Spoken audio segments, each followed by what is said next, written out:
Chapter 1028. About an hour later, Noah brought Grey Vath out of the elemental elf world and brought her back to the Academy's recuperation room. Looking at Grey Vath, who was lying on the bed with a pale face, Noah didn't say anything for a long time. In the elemental elf world, Grey Vath collapsed after using the sky extinguishing flash. At first, Noah thought that it was the sky extinguishing flash that caused Grey Vath to end up like this. After feeding her a bottle of recovery medicine, he immediately brought Grey Vath back. However, just now, according to the diagnosis, Grey Vath collapsed not only because of the huge burden of the sky extinguishing flash, but also because of another reason. The meridians in charge of the circulation of divine power are all broken. Noah looked at Grey Vath's pale face and said in a deep voice, "Don't tell me that it's also because of the side effect of the sky extinguishing flash." Unlike Noah, who could directly extract divine power from the source of divine power, the elves in this world all had meridians in charge of the circulation of divine power. Now, the meridians in Grey Vath's body that were responsible for the circulation of divine power were broken inch by inch. If Noah didn't give Grey Vath a recovery medicine in time, Grey Vath would have died from such injuries. But even so, Grey Vath's meridians that were in charge of the circulation of divine power could no longer be repaired. In other words, from now on, Grey Vath would no longer be able to use divine power. And if she couldn't use divine power, it meant that she couldn't use contracted elves. In other words, the Twilight Witch, who was known as the strongest elven user in the continent, who won the Elven Sword Dance Festival, and made a wish to the Elven King that she wouldn't grow old and die. She was able to retain the abilities of an elven user when she was almost 40 years old, and her power didn't decline with the passage of time. Finally, the legend came to an end. Grey and Vath would never be able to use elves again. The existence known as the strongest fairy envoy on the continent would no longer exist. Such a serious consequence, Noah did not believe that it was caused by the side effects of the sky's end flash at all. Although that move was very powerful, it wasn't to the point where one had to pay such a price to use it. Otherwise, Grey and Vath would never teach Noah such a dangerous sword skill. However, the sky's extinction flash might not be the cause of Grey Vath's injuries, but Grey Vath undoubtedly used the sky's extinction flash to completely draw out the cause of the injury. From the looks of Grey and Vath, it was clear that they already knew that if they used the sky's extinction flash, they would definitely end up like this. Therefore, Noah needed an explanation. It was an explanation that Grey and Vath had gone to such lengths just to teach Noah the sky's end flash. Otherwise, Noah's conscience might be tormented for the rest of his life. After all, Noah's relationship with Grey and Vath wasn't deep enough for them to go to such extent, right? If he didn't figure it out, Noah felt that he wouldn't even be able to sleep well. You don't have to blame yourself. The sky's extinction flash was just a catalyst. My body being like this was already destined. Grey and Vath, who were lying on the bed, didn't look at Noah. Instead, they turned their heads and looked out of the window. They said in a hoarse voice, "Even if I didn't use the sky's extinction flash, it was only a matter of time before my body became like this." Of course, Noah was clear about this matter. If it wasn't for the fact that Grey and Vath's body originally had such a huge hidden danger, after drinking Noah's recovery medicine, Grey and Vath's body should have immediately recovered. Now their body had recovered, but Grey and Vath's meridians that controlled the flow and circulation of divine power couldn't be repaired. That could only be because Grey and Vath's body had such a hidden danger all along, causing the cause of the disease to accumulate for many years. When it erupted in one breath, even Noah's recovery medicine couldn't repair it in time. It was directly destroyed, and there was no possibility of recovery. But for Noah, that wasn't a problem that could be avoided. In the end, Grey and Vath wanted to teach the sky's extinction flash to Noah. That was why their meridians were severed. Thinking of this fact, Noah couldn't persuade himself no matter how hard he tried. Grey and Vath didn't know if they sensed Noah's heavy mood, but they sighed and said so. "You should already know that I made a wish to the Elf King so that I could temporarily not age and die. As an elf envoy, my power should have been exhausted long ago. Thinking about it this way, I'm already very lucky to still have the power of an elf envoy until now." Grey and Vath turned their heads and looked at Noah.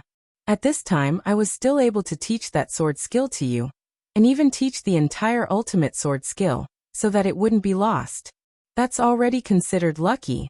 I believe that with your tenacious body and powerful strength, you can definitely unleash the power of the ultimate sword skill more effectively than me.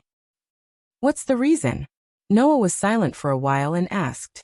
There must be a reason for your body to be in such a terrible condition, right? It's okay to tell you. Gray and Vath weakly raised one hand and pressed on her heart. There's a spell seal engraved on my heart. Spell seal. Noah was startled at first, then he exclaimed in shock. You transplanted a spell seal on your heart. Transplanted a spell seal on her heart. Recently, Noah had heard of a similar case. Versilia. This extremely conceited knight's life was almost ruined because of transplanting a spell seal on her heart. She even almost lost her life. Gray and Vath actually had a spell seal on their heart? If this matter was known by others, it would probably cause a huge uproar. The Twilight Witch, who was known as the strongest elf envoy on the continent, was actually so powerful because of a spell seal. This would definitely become a scandal. Don't think so much. Even if others know, it's not a shameful thing. Gray and Vath glanced at Noah. Don't forget, the ban on spell engraving was only issued after the Lambard War. The spell engraving in my heart was transplanted before that. Even if it's exposed, there won't be any problems. So, Noah frowned. You became like this because of the erosion of the spell seal over the years? That's right. Gray and Vath nodded. If it wasn't because of the wish granted by the Elf King that my body wouldn't be destroyed, my body wouldn't be able to hold on until today. That's not your problem. Noah suddenly fell silent. Lotus said that the erosion of the spell seal on her heart almost made Versilia lose her ability as an elf envoy. Thanks to Noah's recovery potion, she was saved. But Versilia hadn't been eroded by the spell seal for a long time.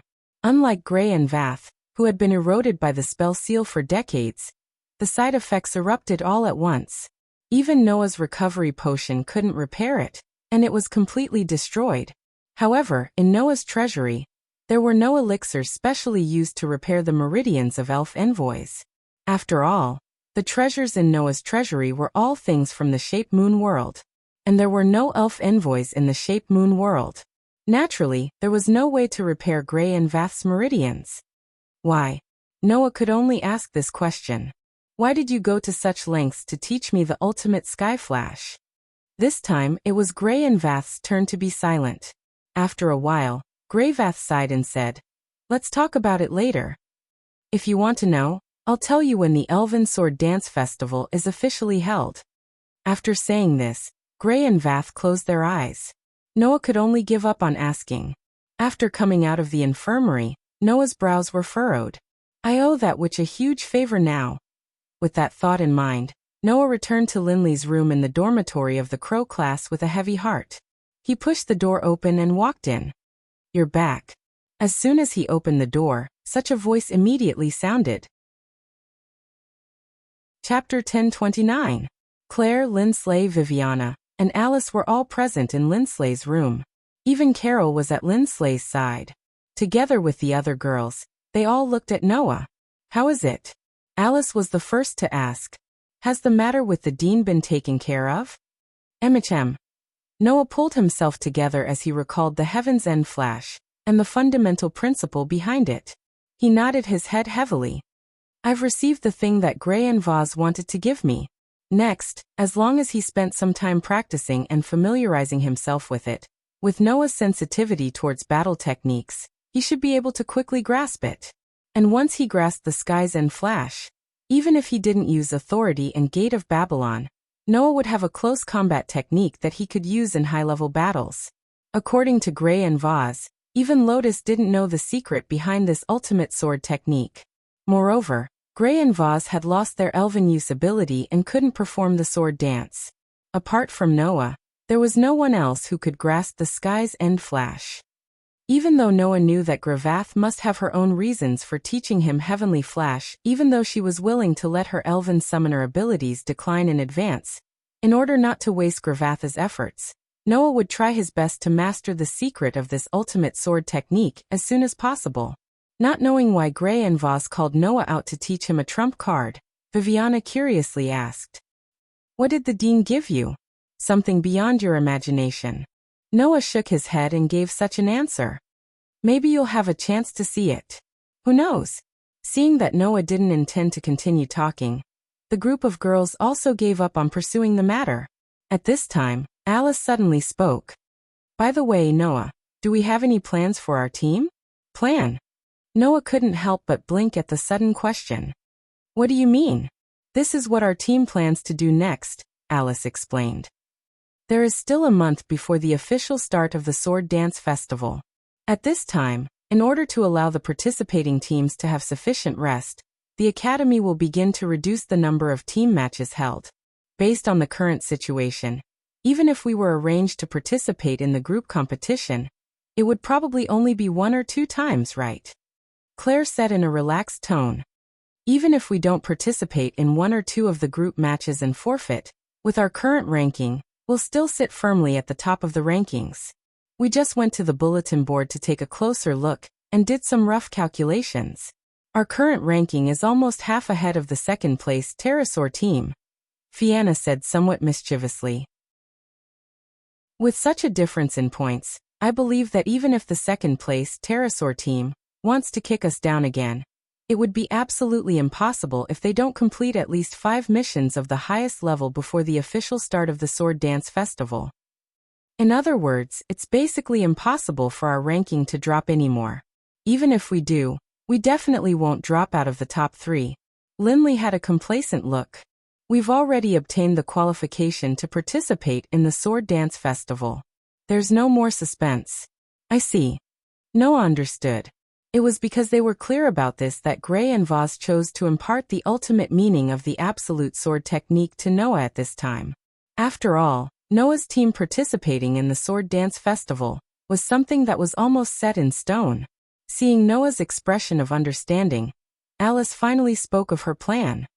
"Since there's no more suspense about us participating in the Sword Dance Festival, then I think for the next month, can we not participate in the team competition and just give up?" Claire, Lindley, and Fianna all nodded. Seeing this, Noah was a little surprised.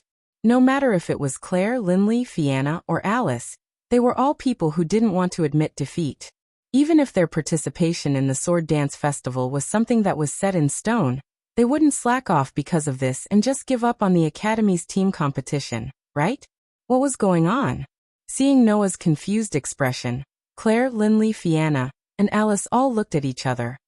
"Actually, I was planning to take a leave of absence and go home," Alice said to Noah. "To be able to represent the kingdom in the Sword Dance Festival, I have to go home and report the good news to my father and grandfather." "I'll have to meet my parents first," Lindley said. "As the eldest daughter of the Lorenfrost family, I have to fulfill my duty and report this good news to my family." "Actually, it's the same for me." Fianna let out a big sigh and looked listless. "Although I don't want to meet those fellows again, the royal family seems to have found out that I've solved the problem of contracting elves, and will be attending the Elven Sword Dance Festival soon. I have to go back even if it's just for show." "Is that so?" Noah nodded in understanding. Not to mention Fianna, Alice, and the Lorenfrost family and the Frangerdo family were all famous families in the Empire. They had been loyal to the imperial family of the Empire for generations. Now, the children of the family could represent the Empire in the Elven Sword Dance Festival and win glory for the Empire. If they could win, the entire Empire would be protected by the Elven King. It was impossible for them not to report such a big event to the family. As for Fianna, as the witch who had almost become an elven concubine, the princess who had been despised because of her contract with elves naturally had to deal with all kinds of problems after the news of her recovery reached the royal family. This was the so-called standpoint, right? "What about you?" Noah turned his gaze to Claire. "Are you also going to take a leave of absence?" Claire's family had already declined due to Rubia Elstian's betrayal. Not only had their territory and property been confiscated, even her parents had been thrown into prison. She was the only one who had obtained her freedom in the Elven Academy under the guarantee of Gray and Vass. In this situation, Claire shouldn't be able to return home to report the good news like Lindley, Fianna, and Alice, right? Who would have thought that Claire would reveal a slightly joyful expression? No, I also plan to take a leave of absence. You also plan to take a leave of absence? Noah was curious. Where can you go? Because I obtained the right to participate in the sword dance festival. I have already requested a prison visit from the kingdom. Claire said expectantly. Therefore, I also plan to take a leave of absence and go to the kingdom to meet with my parents. Betraying the Elven King was a big crime. Because of this, Claire didn't even have the qualifications to visit the prison in the capital. She hadn't seen her parents for a full 4 years. It wasn't easy for her to use the card of attending the sword dance festival to request a prison visit from the kingdom, so Claire naturally wouldn't let it go. In other words, all 4 of you plan to take a leave of absence? Noah confirmed. For an entire month? Claire, Linley, Fianna, and Alice all nodded in agreement. After all, it would take more than half a month to travel from here to the kingdom and back. My home is at the border, so it's even further. 1 month is barely enough. I also have to return to the kingdom. My home is also far away. Hearing the girl's words, Noah pondered for a moment and nodded. I understand. In that case, our team will unanimously give up on the team competition for the next month and directly rest until the sword dance festival in a month. Yes. The girls were unable to contain their joy and agreed. Oh right. Claire seemed to have thought of something and said to Noah. Then, how do you plan to spend this month? Me. Noah glanced at the group of girls. After a while he suddenly smiled. I also want to go home.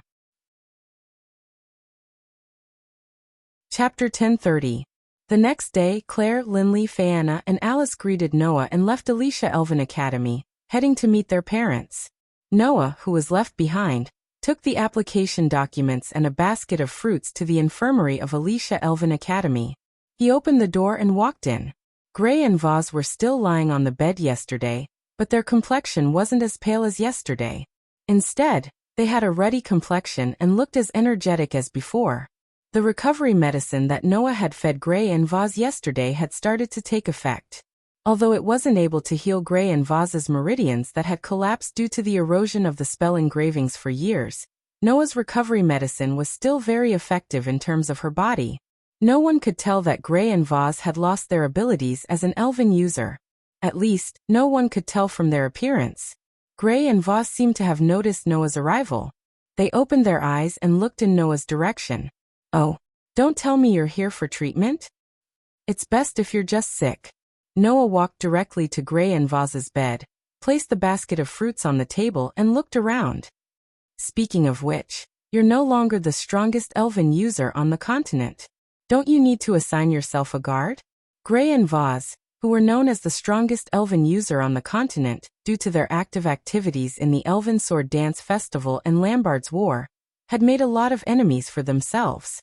As a result, they had been assassinated for almost half of their lives and had developed terrifyingly sharp nerves.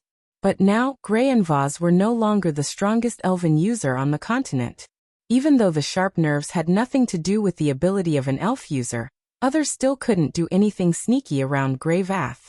However, if an assassin wanted to kill Grey Vath, even if they were discovered, the success rate of the assassination was still very high.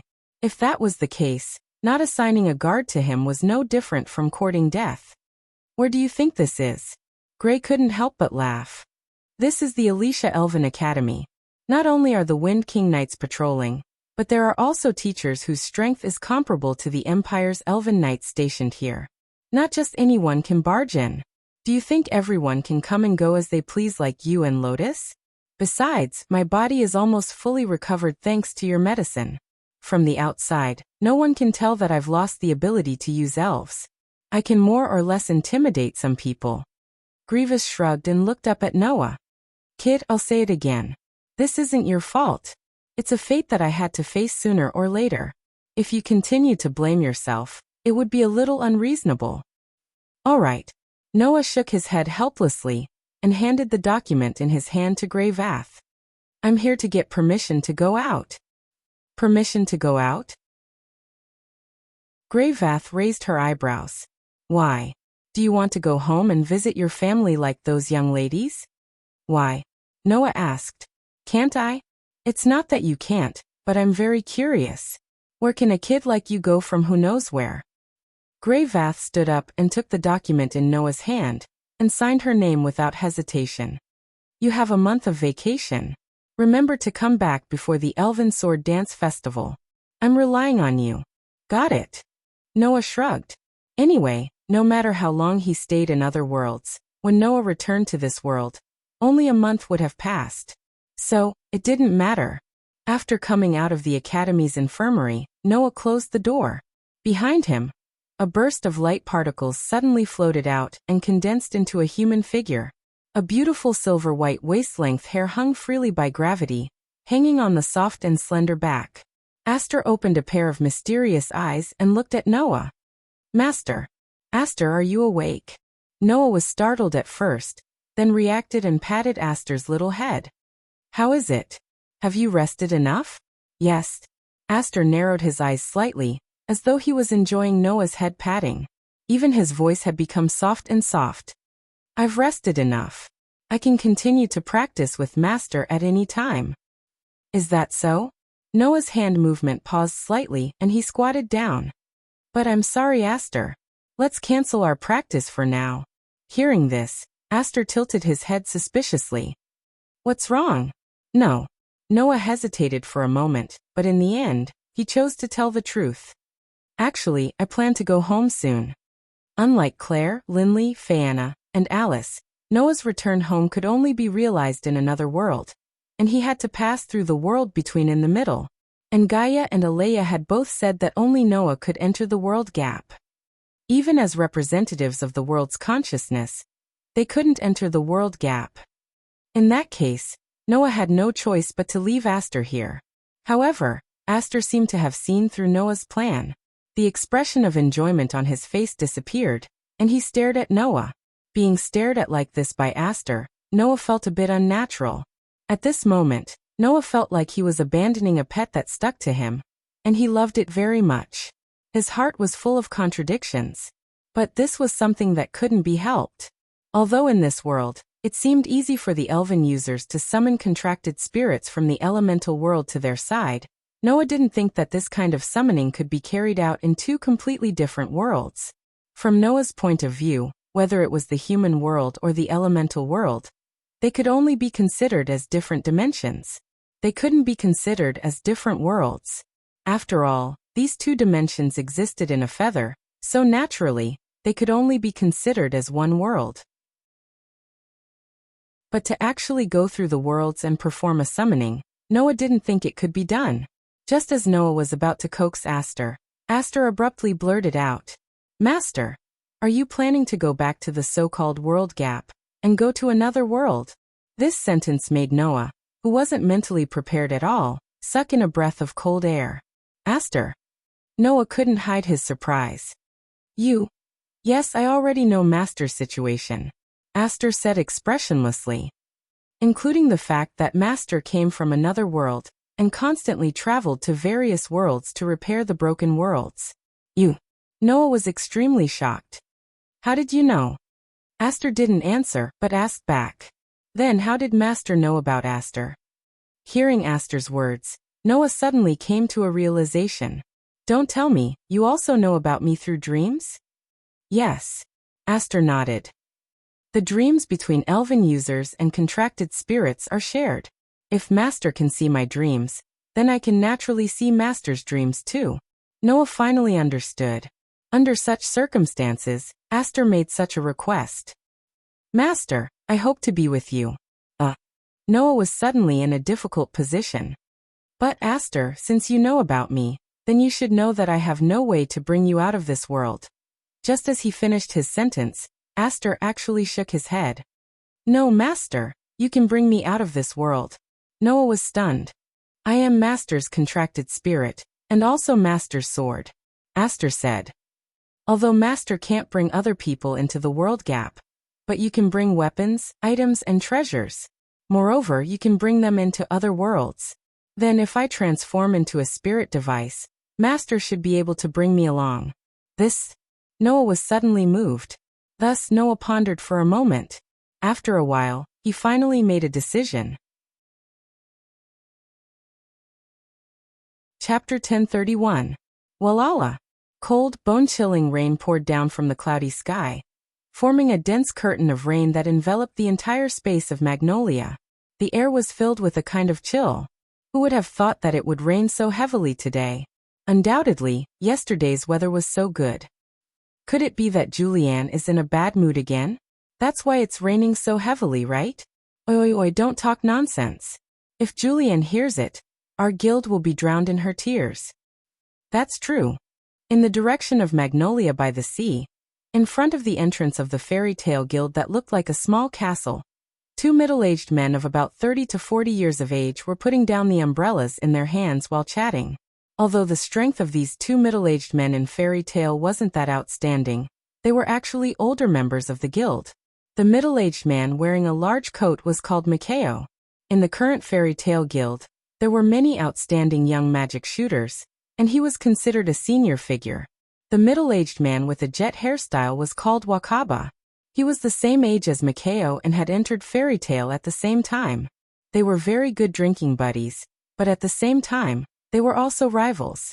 Long before Noah was adopted by Makarov, Mikao and Wakaba were already members of fairy tale. Thus, after Noah joined the guild, as senior figures, these two had taken care of Noah when he was young. It was worth mentioning that these two were both perverts. Undoubtedly, they had wives, but when they were not working, they would often woo the younger members of the guild. Thus, as the most popular cover girl and the most popular girl in the guild, Mira was often harassed by these two guys. In the end, he was naturally rejected by Mira with a gentle smile on her face without any hesitation or mercy. Incidentally, when Mira and Lisanna announced their engagement to Noah that night, Mikao and Wakaba got together to drink and cry for an entire night. Then the next day they continued to harass Mira. In short, although these two were of the older generation, they weren't serious people. However, no matter if it was Mikao or Wakaba, they were both very good people. Just as Mikao and Wakaba were chatting and preparing to enter the guild, suddenly, the sound of galloping horses could be heard from the other side of the rain, attracting their attention. In the pouring rain, a horse turned into a blurry shadow and galloped towards the fairy tale guild at an extremely fast speed, splashing the ground with rainwater. Who is it? Riding a horse in such a heavy rain? It seems like it's coming for our guild. The two older members of the fairy tale guild turned around in shock and looked over. Not long after, Mikao and Wakaba saw the familiar face of the person riding the horse. Noah? Mikao and Wakaba both stared blankly at the same time, but in the next second, they immediately cried out in surprise. Oh, Noah's back. The person who came was Noah. Riding a fine horse, Noah galloped along Magnolia's main road with ease until he saw that familiar building. His face was wet from the rain, and the corners of his mouth slowly curled up into a smile. To the people of this world, Noah had only left for a month. But to Noah, since the last time he left this world, he had been wandering in other worlds for more than half a year. After more than half a year, Noah returned to the world of fairy tale. Almost immediately, he bought the fastest horse and rushed to Magnolia without stopping. As the guild building called Fairy Tale became bigger and bigger in his eyes, a familiar and comfortable feeling arose in Noah's heart. Although in other worlds, Noah had enjoyed all kinds of treatment with various identities, among which there was no lack of luxurious treatment compared to the royal family, but that was not Noah's home after all. It was only when he saw the guild building named Fairy Tale that Noah felt a strong sense of joy, as if he had returned home. Perhaps it was because Mikao and Wakaba's shouts were too loud, but in the Fairy Tale Guild, an uproar started to spread. Just as Noah was about to reach the entrance of the guild building, a group of people rushed out from inside the building and filled the entire area in front of the entrance. Big Brother Noah. With an extremely joyful voice, a slender figure squeezed to the front of the crowd. Seeing Noah galloping over on horseback, her face was full of joy. She raised her hand and waved at Noah while cheering. It was Lisanna. Beside Lisanna was Mira, who was wearing a princess dress. Although she did not express the same joy as Lisanna, but if one observed carefully, one would be able to see that Mira's signature gentle smile was much more intense than usual. Apart from Mira and Lisanna, Elusha, Lucy, Naz, Gray, Karna, Elfman, Lebby and the rest of the younger generation of fairy tale rushed out of the guild. Some of them waved at Noah, while others shouted at Noah. Seeing this, Noah's mood couldn't help but be somewhat excited, but the smile on his face immediately froze in the next moment. Noah. Along with a loud thump, Naz clenched his hand into a fist, which was burning with a scorching flame that could evaporate the rainwater. He fiercely rushed out, and with an extremely excited smile, he landed in the direction of Noah, who was riding on horseback. Let's have a showdown.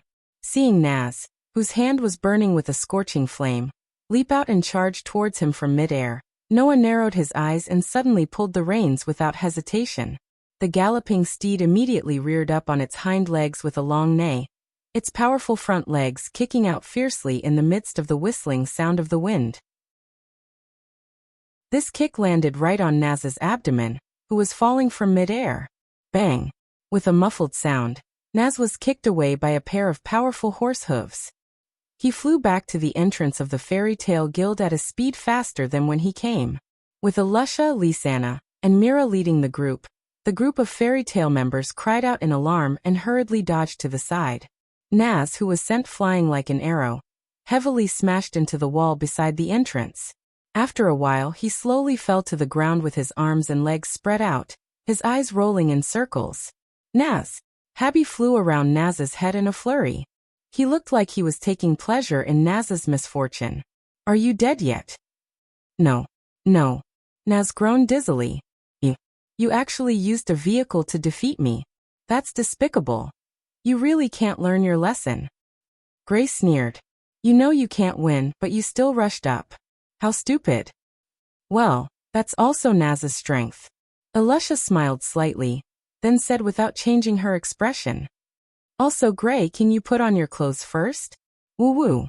Gray realized that he was only wearing a pair of shorts and cried out. Really? Lucy sighed sadly. Is there no normal person in this guild? Well, Lebby laughed dryly. Looking at the familiar scene, the smile on Noah's face returned to his face, and his mood surged. Finally, I'm home. Chapter 1032. Big Brother Noah. When Noah arrived at the entrance of Fairy Tale and dismounted from his horse, Lisanna didn't care that it was still raining outside. Braving the downpour, she threw herself at Noah. Noah immediately went up to her, opened his arms, and pulled her into his arms. Smelling the familiar scent of his fiancée in his arms, Noah couldn't help but greedily take in a deep breath of her fragrance. He then knocked on her head and scolded her. I'm already back. Why did you still rush out? Can't you see that it's still raining outside? Big Brother Noah is the one who should be worried. It's raining so heavily, and you didn't even take a carriage. Aren't you afraid of catching a cold? Lisanna pinched Noah's waist, but she didn't leave Noah's embrace. Instead, she buried her head in Noah's chest and took a deep breath like Noah. It's Big Brother Noah's scent. Hearing her almost inaudible mumbling, Noah didn't know whether to laugh or cry as he hugged her. In fact, Noah's surging emotions didn't diminish in the slightest because of this. Instead, they grew stronger. It was obvious that Noah was in a good mood. Even though it was raining heavily, the passion in his heart wasn't extinguished by the cold rain. You two. Within the entrance, Mira put her hands on her hips and said angrily, Don't stay out in the rain. If you don't come in, I'm going to get angry. The guild members also started to jeer. Hurry up and come in. It's fine if you come in and hug her, right? I know you two love each other, okay? Haha. Noah is also a man. To be able to hug his cute and beautiful fiancée, let alone the rain. Even the snow is useless. Ha ha ha. The group of sorcerers from Fairy Tale burst out in laughter, making Noah and Lisanna feel embarrassed to continue hugging each other. You guys are really annoying. Lisanna let go of Noah in dissatisfaction, but she still insisted on holding onto Noah's hand. Even Noah shook his head with a chuckle. He held Lisanna's hand and slowly walked into the guild. Mira walked over helplessly. She raised her eyes and looked at Noah. Then, with a gentle smile, she extended her fair hand and wiped the rain off Noah's face without any disdain. Look at you, you're so drenched. Be careful not to catch a cold. How could it be that easy? Noah shrugged and reached out his hand, caressing Mira's cheek. I'm back, Mira. Yes. Mira smiled sweetly. Welcome back. Her words warmed Noah's heart. Seeing that Noah, Mira, and Lisanna were done being intimate, the rest of the group gathered around. You've been gone for a month, right? Elisha asked. How was it? Did you complete the mission? Back then, Noah had accepted a mission that would take a long time to complete. Using the excuse of going out on a mission, he spent a short 2 to 3 days to complete the mission before leaving the world of fairy tale. Hence, to the people of fairy tale, Noah had only gone on a long journey to complete a more complicated mission. I thought you would be able to complete the mission and come back faster. I didn't expect it to take you a month or so. Gray crossed his arms in front of him and looked at Noah. Could there have been some unforeseen circumstances? No matter which world it was, there was no lack of accidents.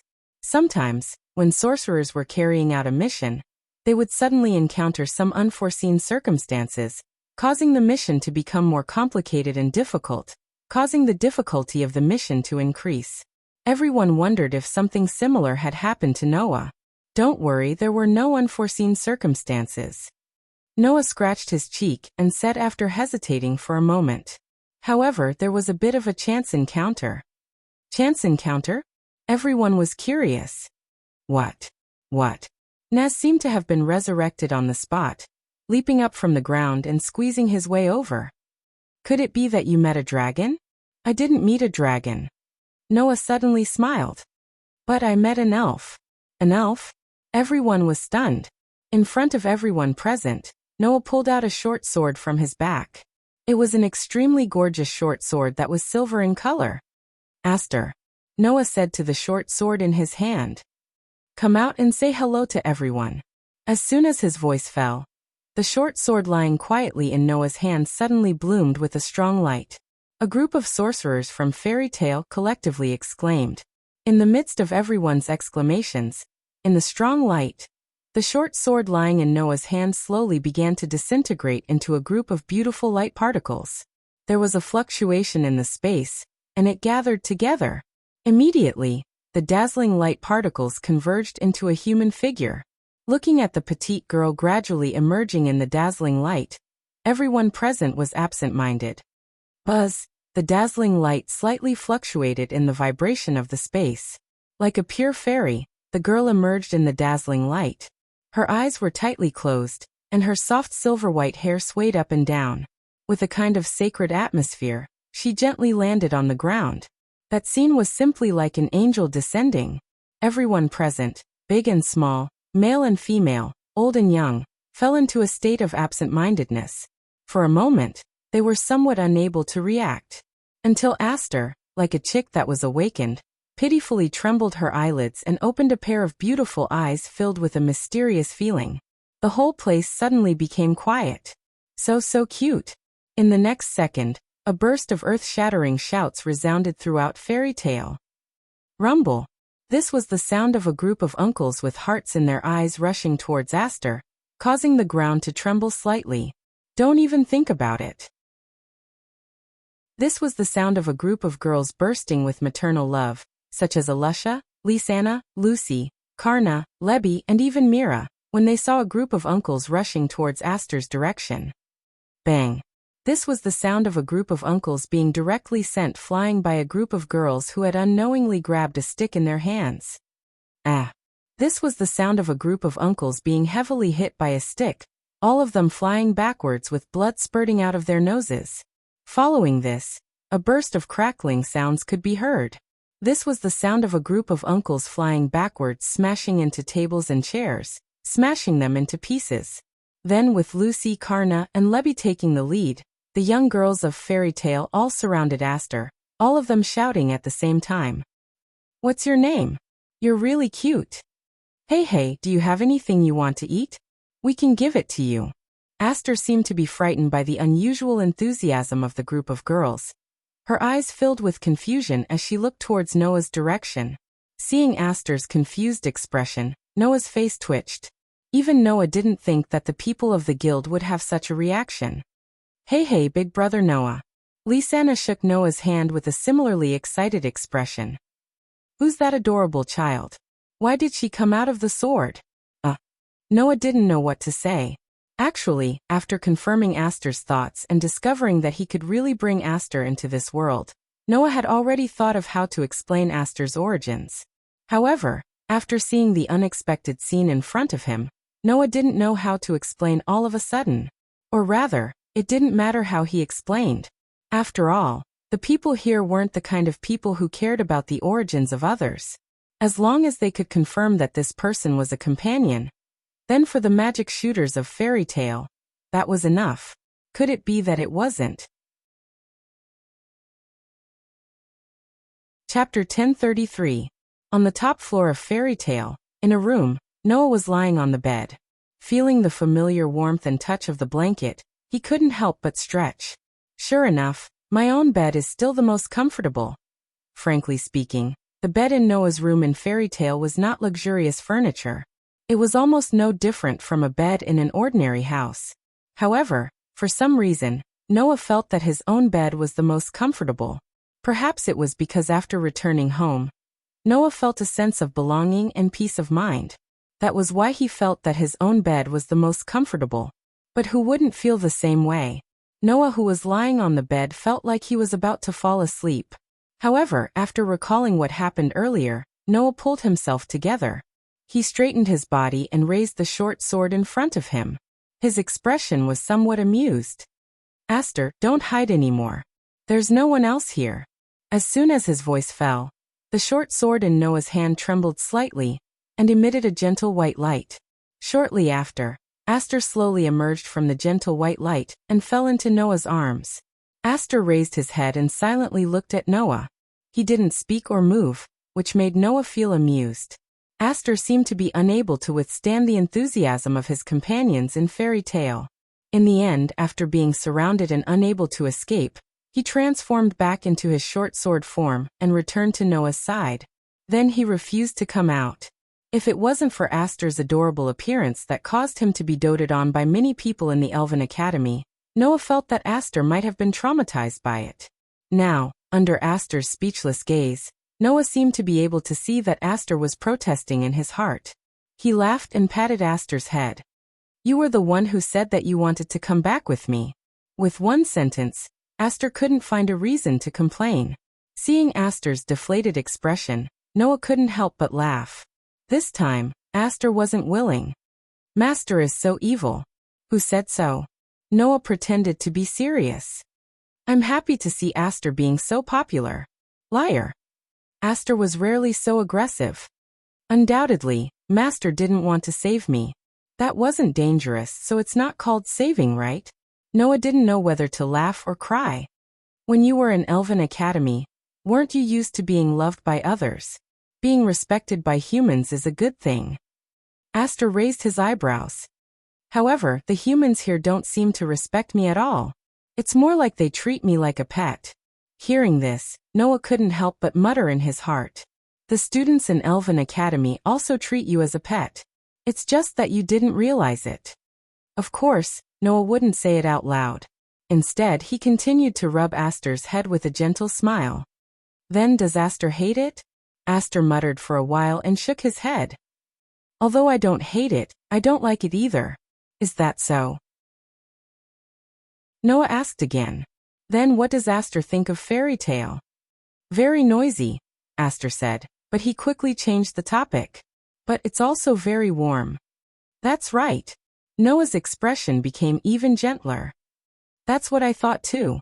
Seeing the gentle expression on Noah's face that couldn't be concealed, Aster looked at Noah and said, Master seems to be very happy. Oh. Noah raised an eyebrow. How do you know? Feeling. Aster continued to stare at Noah, to the point where he couldn't take his eyes off him. Master now has a different feeling compared to when he was in the academy. Feeling. Noah rubbed his nose. What kind of feeling is it? Aster didn't seem to know how to describe it. In the end, he could only say this sentence. There's a very relaxed feeling. Relax? Noah blinked his eyes and could only smile faintly. Maybe after all we're back home. Hearing Noah's words, Aster opened his small mouth as though he wanted to say something. However, he suddenly stopped and his body flashed with a ray of light. He transformed back into his dagger form and dropped onto the bed. Seeing this, Noah was startled at first, then he noticed it. Outside the door, there was a sound of footsteps slowly approaching. After a while, the door to Noah's room was opened. Outside the door, a white head came in and looked at Noah with a cute smile on her face. "Big brother Noah, I'm coming in." "Lisanna." Noah smiled helplessly. "Don't you have to work?" Like Mira, Lisanna was no longer going out on missions as a sorcerer. Instead, she was working as a waitress in Fairy Tale. Occasionally, she would help Makarov with guild affairs and could be considered as the chairman's assistant. At this time, Lisanna should be busy downstairs like Mira. It was because of this that Noah came up alone and didn't bring Mira and Lisanna, who knew that Lisanna would still sneak up. "There's big sister Mira downstairs. It doesn't matter if I'm not here." Although she said this, Lisanna felt like she was sneaking in. After sneaking in, she immediately closed the door. Without any hesitation, Lisanna squeezed onto Noah's bed and hugged Noah's arm. She rested her head on Noah's shoulder, looking like she was in a good mood. Noah could smell a very pleasant scent from Lisanna's body. After accompanying Noah in the rain for so long, it was impossible for Lisanna not to take a shower. So, this smell should be the smell of shower gel or shampoo, right? "What's wrong?" Noah patted Lisanna's head. "Do you need something from me?" "Ugh." The happy smile on Lisanna's face turned into a sulky expression. "Can't I look for you if there's nothing?" "Looks like there really is nothing." Noah laughed. "Where's Grandpa? Why isn't he here?" "The chairman went out for a meeting," Lisanna replied obediently. "I heard that it's a meeting that many large guilds have to attend. The chairman of the other guilds went, and so did the chairman." "A meeting?" Noah sighed. "That's really unfortunate." "The chairman said that he won't be gone for long," Lisanna hurriedly said. "It shouldn't take long for them to return." "That's good." Noah's expression relaxed. "I was wondering why Grandpa wasn't in the guild. We were also wondering why Big Brother Noah would suddenly bring such a cute girl back." Lisanna puffed up her cheeks. "That child is called Aster, right? The full name is a little complicated, so you can just call her Aster." Noah scratched his cheek. "Also, rather than saying that I brought her back, it's better to say that she came back with me, right? Is that so?" Lisanna looked at Noah suspiciously. "I don't think it's that simple." "Well, I'll find a chance to tell you about my relationship with Aster in the future." Noah shrugged and reached out to pinch Lisanna's little nose. "You're not jealous, are you?" "Of course not." Lisanna wrinkled her nose and slapped Noah's hand away, looking at Noah with some resentment. "I just didn't think that Big Brother Noah would bring a girl back one day." "Then you're still saying that you're not jealous?" Noah patted her head lovingly. "That's jealous. I already said that I'm not." Don't mess up my hair," Lisanna protested, opening her canine teeth and biting Noah's face. However, Noah advanced instead of retreating. When she bit him, he leaned forward and covered her lips with his. "Ugh." Lisanna let out a muffled groan. She clenched her fist and knocked on Noah's chest. Then, she stretched out her hand and hugged Noah tightly, kissing and hugging him. Although she wasn't jealous, Lisanna felt lonely during the days when Noah wasn't in the guild. Chapter 1034. In the eyes of the people in Fairy Tale, although Noah was away for a month because of a mission, it was not as long as Kilda's. This guy, who was known as the strongest magic shooter in Fairy Tale, had been away for several years. Every time he left the guild and waited for Kilda's to come back, it would take him years to do so. And every time Kilda's left the guild, he would leave for such a long time. There were all kinds of reasons, but the most important reason was that this guy was not someone who could stay idle. He would often wander around the corners of the continent. This time, before Kilda's left, he also accepted a mission. That was not an ordinary mission. It was not even an S-rank mission that only S-rank magic shooters could accept. It was necessary to mention it here. In fact, above S-rank missions, there were even higher-ranked missions, known as SS-rank missions. That was a dangerous mission that even S-rank magic shooters had to carefully consider their own abilities. And above SS-rank missions, there was a 10-year mission. Not a single magic shooter had been able to complete it in the past 10 years.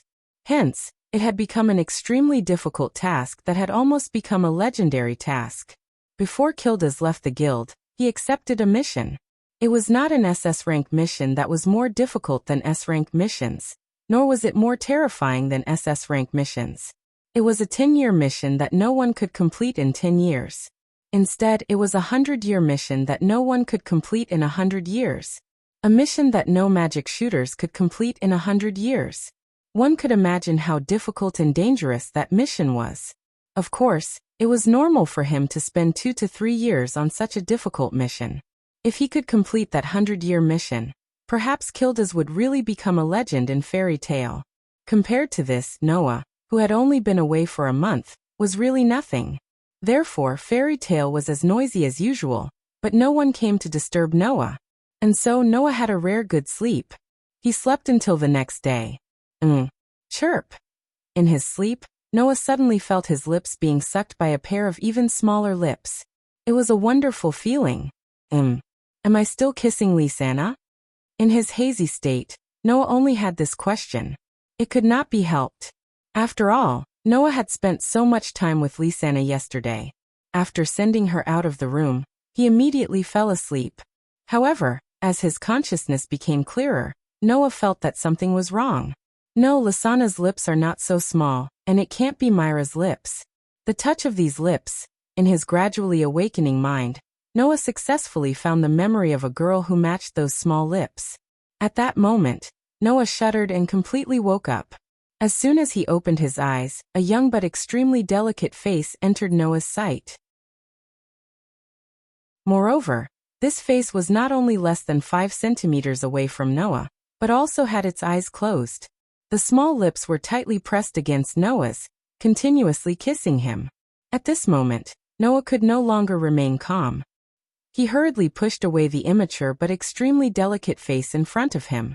While breathing in the air that he did not know when he had started to lack, he cried out, "Aster!" That was Aster. He was completely naked, with only a pair of knee socks on his thighs. Aster was riding on Noah's waist. For some reason, he took the opportunity to kiss Noah when Noah was asleep. "Master." Only then did Aster open his eyes. His face was expressionless as usual. However, because she had been kissing Noah all this while, Aster's eyes were swaying like rippling water. She looked quite alluring. If it was not because Aster's face was not blushing, Noah would probably be moved. Now Noah only had a headache. "Aster." Noah could not bear to look at him, and covered his face. "You're not wearing clothes again." "It's not like that, master." Aster squeezed the thigh that was riding on Noah's waist. "I'm wearing knee socks." "Oh," Noah sighed. "Then why did you take the opportunity to kiss me when I was sleeping?" "Because I wanted to wake master up," Aster said as if it was a matter of fact. "According to past experience, if I use this method, master will immediately wake up. Can you please change wake up to wake up?" Noah knocked his head and said as if he could not stand it anymore. "In short, can you put on clothes first?" Aster did not obediently listen to Noah's orders like before. Instead, he opened his big eyes and stared straight at Noah. "Does master hate my kisses?" "Hate?" Noah was slightly startled. "Why do you say that?" "Because every time I kiss master he doesn't seem to like it very much." Aster said to Noah. "Isn't that hateful?" "It's not like that," Noah said helplessly. "It's just that it's too sudden and I'm a bit scared." Aster stared at Noah without blinking. After a while, he spat out 2 words. "Liar." Noah was startled and said strangely, "Why do you say that?" "Because..." Aster's eyes flashed. "Yesterday, when master kissed someone, undoubtedly he was very happy." Noah was speechless. Noah definitely did not hate Aster's kisses. It was really because Aster did it so suddenly every time. Furthermore, he took advantage of Noah's sleeping state to ambush him. That was why Noah's reaction was so big. As for the kiss with Lysana and his fiancée, there was no reason for him to be unhappy, right? In the end, the contrast between the two made Aster feel dissatisfied. Does Master dislike my kisses that much? Aster asked as he moved his face closer to Noah. Is Master tired of playing with me? What do you mean tired of playing with you? Noah could not help but ask. Who taught you to say that? No one taught me. I saw it in the dessert seller's book. Linley, what kind of book do you usually read? Please don't change the topic. Aster moved his face closer to Noah, his eyes looking straight into Noah's eyes as he persistently asked. Why doesn't Master like my kisses? It's really not that I don't like it. Noah could only smile bitterly. It's just that it's too sudden, really. Is that so? Aster nodded. Soon after, he made such a request. Then please kiss me now, Master. Noah's eyes widened slightly as he stood up in shock. At that moment, Noah saw a trace of indignation in Aster's eyes. That was Aster's indignation because he felt that Noah was treating him differently. It was obvious that Noah's reaction to the two's kisses was so different that she was throwing a rare tantrum. It was just like when Noah used a noble artifact and other weapons. Aster, who had always thought of herself as Noah's sword, was dissatisfied. Master, please close your eyes. Aster closed her eyes and pouted her lips as she moved closer to Noah's face. Seeing Aster's young and beautiful face getting closer and closer, and her delicate lips slowly moving closer, this time, Noah was really moved. Just as Noah and Aster were about to kiss, the door to the room opened. Big brother Noah, time to get up. The voice that broke into the room not only gradually stiffened, but it also woke up Noah and Aster. On the other hand, Noah recognized the owner of the voice almost immediately. The corners of his mouth twitched, and he stiffly turned around to look at the door. Over there, Lysana maintained her posture of opening the door. She looked at Noah and Aster, who were clearly about to kiss. Her gaze swept over Aster's naked and tender body. Then, Lysana turned around and ran out, crying and yelling. Big brother Noah is a playboy. At that moment, Noah had the urge to die. Chapter 1035. Restless. This was what Noah was feeling right now. This was a feeling that Noah had not experienced in a long time. However, at this moment, if one had to describe Noah's state, it would be restless. This feeling was even more intense when Noah arrived at the fairy tale's first-floor hall. Stare dash. Almost immediately, everyone in the guild turned to look at Noah. This was not the first time that Noah had experienced the feeling of being the center of attention. He had even experienced more intense scenes than this. However, even so, Noah still felt extremely awkward. There was no other reason. Of the gazes that his companions in the guild cast toward Noah, some were filled with surprise, some were filled with confusion, some were filled with disbelief, some were filled with disbelief, some were filled with indignation, and some were filled with schadenfreude. Their gazes were filled with all sorts of emotions. Seeing this, Noah understood. Lysana's shout of "Brother Noah is a womanizer" was heard by everyone in the guild. In other words, the current situation was that everyone in the guild thought that Noah had cheated. It was that simple. Lysana was currently at the bar, talking to Mira about something. When she saw Noah come down, she immediately snorted and turned her head away. Thus, everyone in the guild turned to look at Noah even more intensely. Noah felt as if he was sitting on pins and needles. This feeling was really unbearable. It was at this moment that Noah's group of companions came over and surrounded them. You brat, don't tell me you really did something wrong to Mira and Lysana? The one who said this was Gray. In the whole of Fairy Tale, Noah and Gray's relationship could be said to be the most brotherly. It could not be helped. After all, the first person that Noah met after coming to Fairy Tale was Gray. Thus, compared to Lax's, Noah and Gray were more like brothers. It was also because of his understanding of Noah that Gray did not believe that Noah was that kind of person.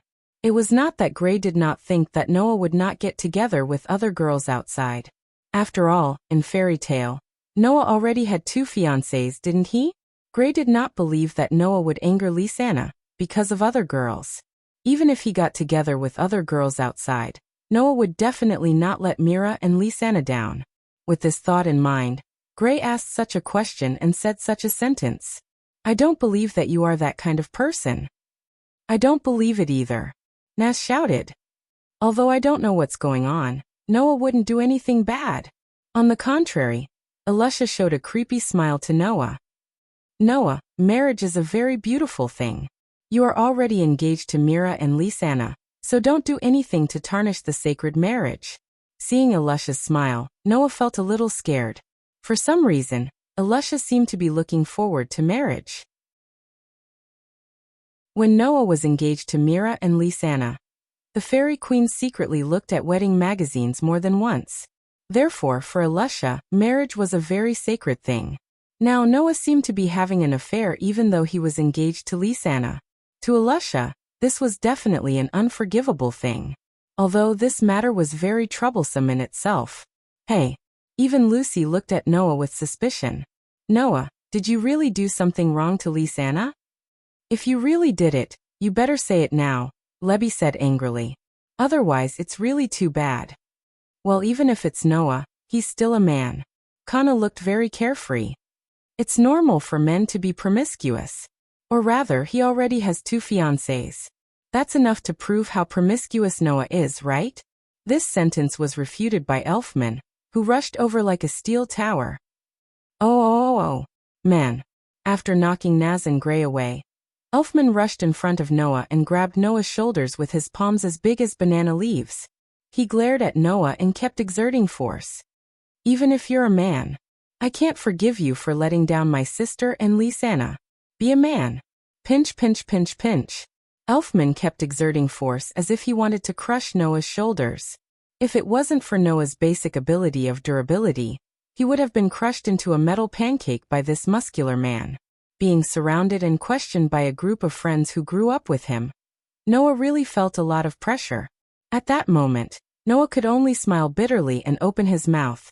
Just as he was about to say something, a voice interrupted.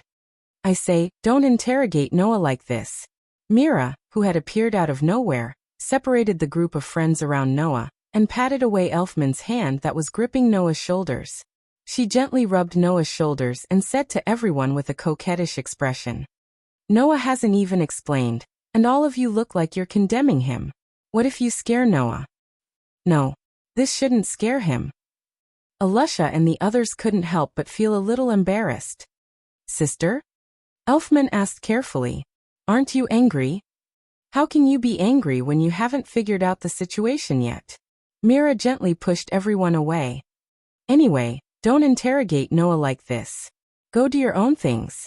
Hearing that, Alusha and the others dispersed and went to do what they were supposed to do. The guild members who were watching a good show also returned to their noisy state and stopped paying attention to what was going on. Seeing this, Noah heaved a sigh of relief even though he didn't feel that he had done anything wrong. He then looked at Mira with an awkward expression.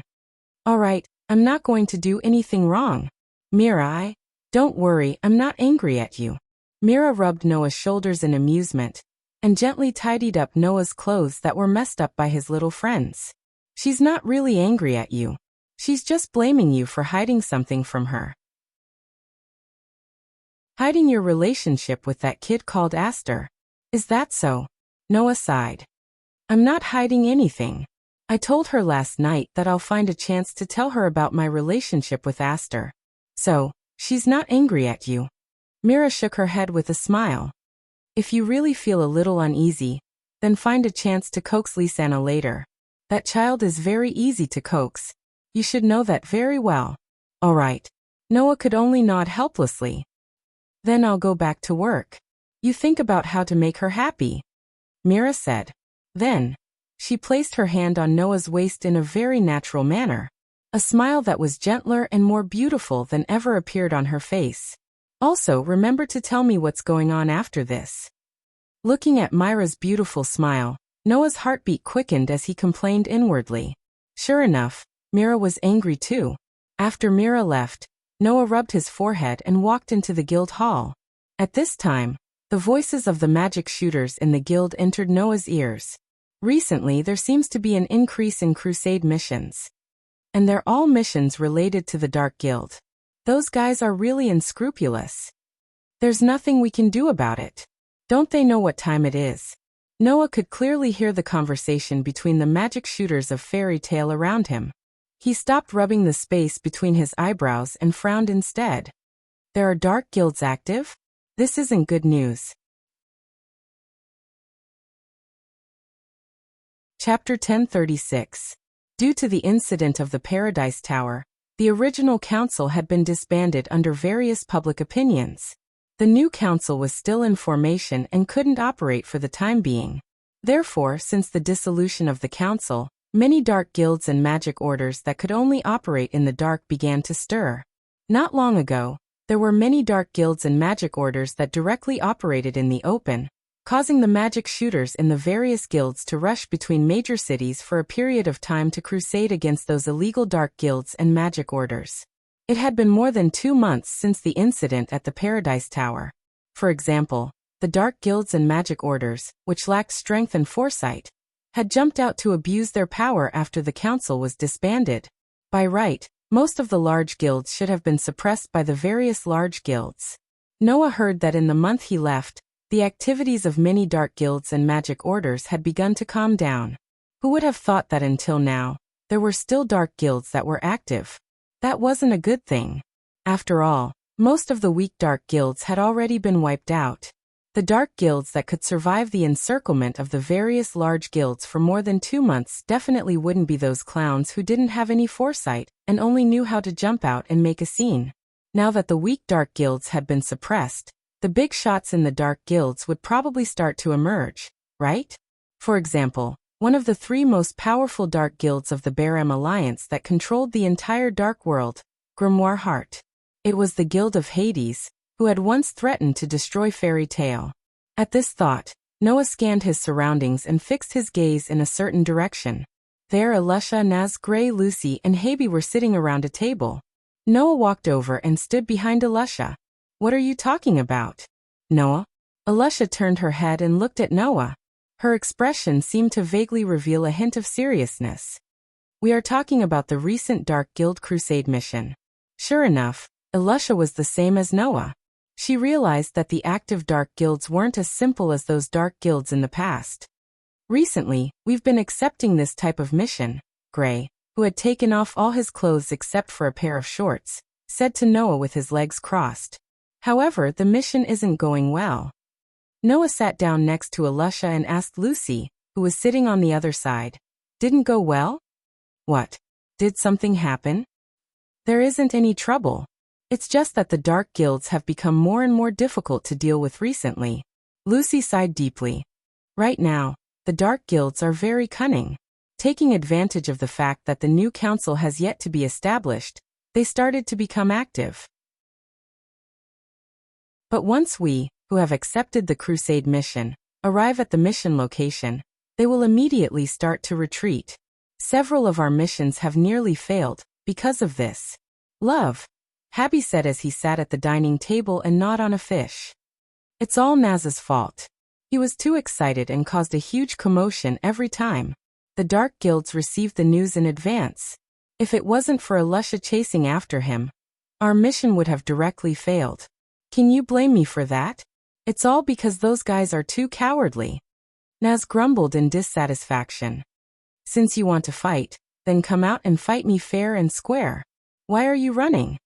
"No, they are the dark guilds," Lucy couldn't help but ridicule. "How is it possible for me to fight you fair and square? But the crusade missions are getting more and more difficult. This is something that we have to admit," Alusha said solemnly. "Our team is still all right. We can barely deal with those cunning dark guilds. But the other team's missions don't seem to be going so smoothly. And that's because our team has me, Naz, and Gray. Alusha is now definitely the most powerful female archmage in the entire fairy tale, other than Mira. Or rather, in the long period when Mira was no longer active as an archmage, Alusha's strength might have completely surpassed Myra's. At least, Noah's sensing ability told him that Alusha has grown a little in this month. It's probably because of the long-term crusade missions that she has tempered herself in actual combat and slaughter. With Alusha's current strength, it's not impossible for her to be chosen as one of the top 10 holy archmages. Adding on Naz and Gray, who are the strongest under the S-rank archmages, there's no problem in dealing with some petty tricks from the dark guilds. Thus, Lucy laughed out loud. "Sure enough, you didn't include me? Well, Lucy, don't be sad." Hubby snickered. Who asked you to be so weak? It's not up to you to say that. You're weaker than me. Lucy was furious. And you weren't included. Hearing this, hubby proudly puffed out his chest. Because I'm a cat. Hearing this, Lucy complained again. There's nothing to be proud of, right? Seeing Lucy and hubby talking back and forth, leading the whole atmosphere to a happy scene, Noah couldn't help but smile, and then he became serious. I don't care about the other dark guilds. I'm more concerned about the 3 dark guilds of the Baram Alliance. Alusha and the others looked at each other, and their expressions suddenly became heavy. Baram Alliance. An alliance formed by the 3 most powerful dark guilds that control the entire continent. The strongest in this alliance, the Grimoire Heart, had recently abducted all the magic shooters of the fairy tale, almost causing the fairy tale to disintegrate. If it wasn't for the fact that there was something in the fairy tale that even Hades was afraid of, the fairy tale might have been destroyed by Hades at that time. And there are 2 other dark guilds that are on the same level as Grimoire Heart in the Baram Alliance. Thinking of this, I believe, anyone would feel heavy in their heart. At that time, Hades, who led Grimoire Heart, even came directly to Magnolia. Noah looked around at everyone. So, I'm worried. Did the other 2 dark guilds of the Baram Alliance also start to take action? No. No way. Lucy laughed dryly.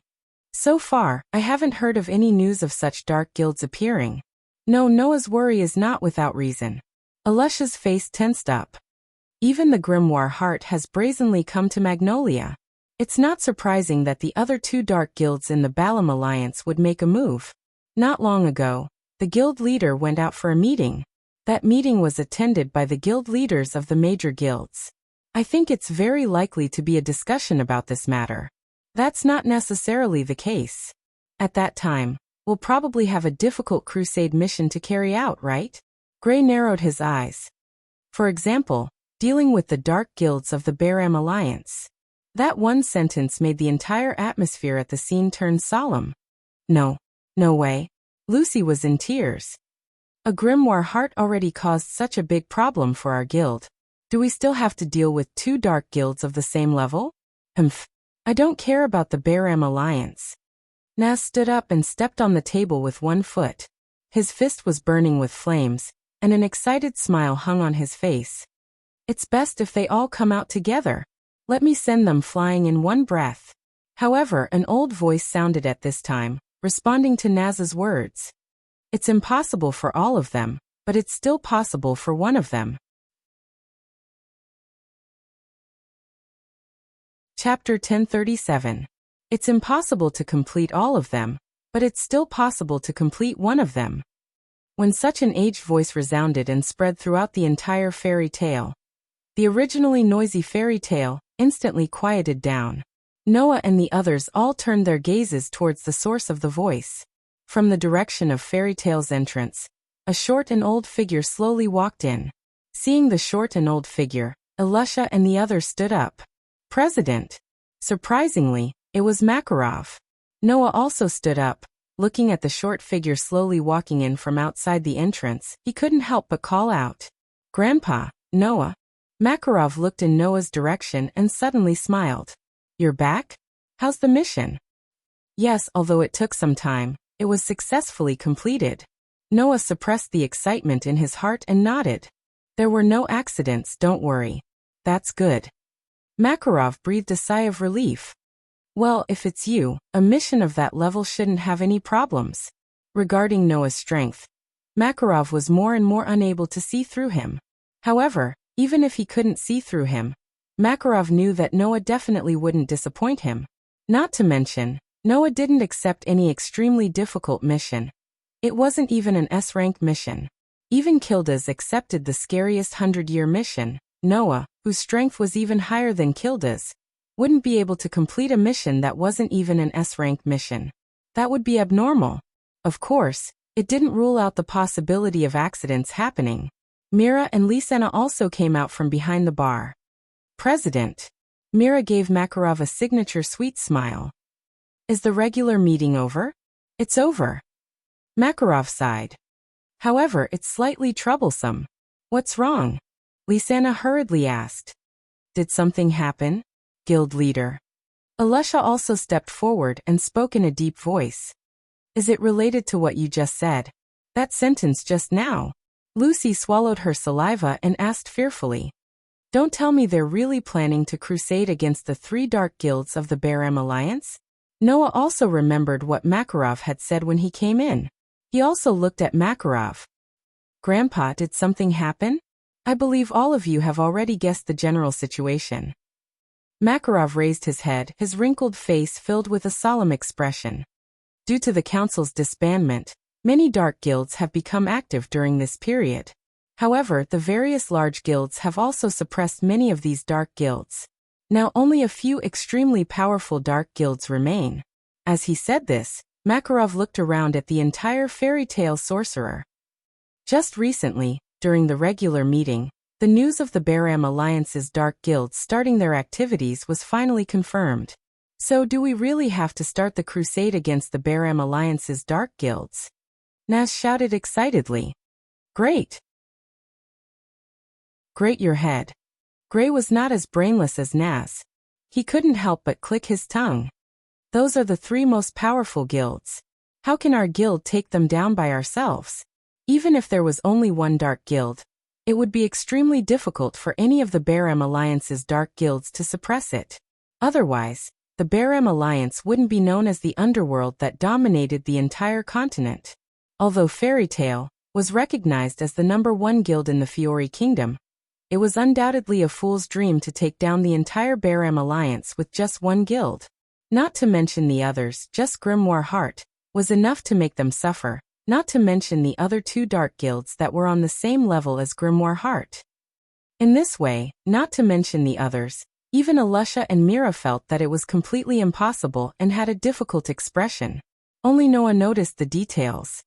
Grandpa, you just said that it is impossible to take down all of them, but it is still possible to take down one of them, right? Noah's heart moved. There should only be one dark guild that has been confirmed to be active in the Baram Alliance, right? After Noah said this, everyone also realized this point. You're right. Makarov confirmed Noah's words. The one that has been confirmed to be active is one of the 3 dark guilds of the Baram Alliance. 6 demon generals, Oration Cease. Hearing the name of the guild, not only the others, even Noah was stunned for a moment. 6 demon generals, Oration Cease. One of the 3 dark guilds of the Baram Alliance. Just like Grimoire Heart, Grimoire Heart was one of the strongest guilds in the Dark Guild. However, this Dark Guild was different from the average Dark Guild, and even the Light Guild. It was said that in this Dark Guild, there were only 6 members in the entire guild. There were even rumors that the guild master of this Dark Guild once declared that he would not accept any more members. Therefore, it was called 6 demon generals, Oration Cease. Of course, to be called one of the 3 strongest dark guilds with only 6 members, one could imagine how strong those 6 members were. In this regular meeting, the various large guilds have already reached a consensus. They all believe that this is a good opportunity to eradicate one of the 3 dark guilds of the Baram Alliance. Makarov said in a loud voice. Therefore, we have decided to form an alliance and crusade against 6 demon generals, Oration Cease. Alliance? Noah said in surprise. Alliance? Mira, Alusha and the others were also surprised. After all, the enemy this time is one of the corners of the Baram Alliance. If we carry out the crusade alone, firstly, it is very likely to cause heavy casualties. Secondly, even if we succeed, we may be targeted by the Baram Alliance alone. It is very dangerous. Makarov shook his head. Therefore, we must form an alliance and have Fairy Tale, Blue Pegasus, Lamia Scale, and Cat Shelter. These 4 major guilds jointly crusade against 6 demon generals Oration Cease. Fairy Tale, Blue Pegasus, Lamia Scale, Cat Shelter. No matter which guild it was, they were all considered to be one of the top guilds in the entire Fiori Kingdom. With these 4 guilds jointly crusading against 6 demon generals, it was indeed a lot more reassuring. And when everyone felt a little relieved, Noah's heart was raised instead. Cat Shelter? He remembered that Mishgang once said that Wendy was in Cat Shelter, right? While Noah was lost in thought, Makarov had already begun to give orders. This time, the 4 major guilds are acting together. We also need to send a small team. Moreover, if the opponent is one of the corners of the Barem alliance, we must send an S-rank sorcerer. Makarov looked at Alusha. Alusha, you take Naz, Gray, and Lucy with you. I understand. Alusha responded heavily. I will let everyone return safely. Okay. Naz was so excited that he began to spit fire. I'm burning up. Really? The corners of Gray's mouth slowly rose. There's no other way. Lucy was almost in tears. Do I have to go too? Lucy. Even Harpy complained. Can you be any more cowardly? At this time, Noah raised his head and said to Makarov. Grandpa, let me join too.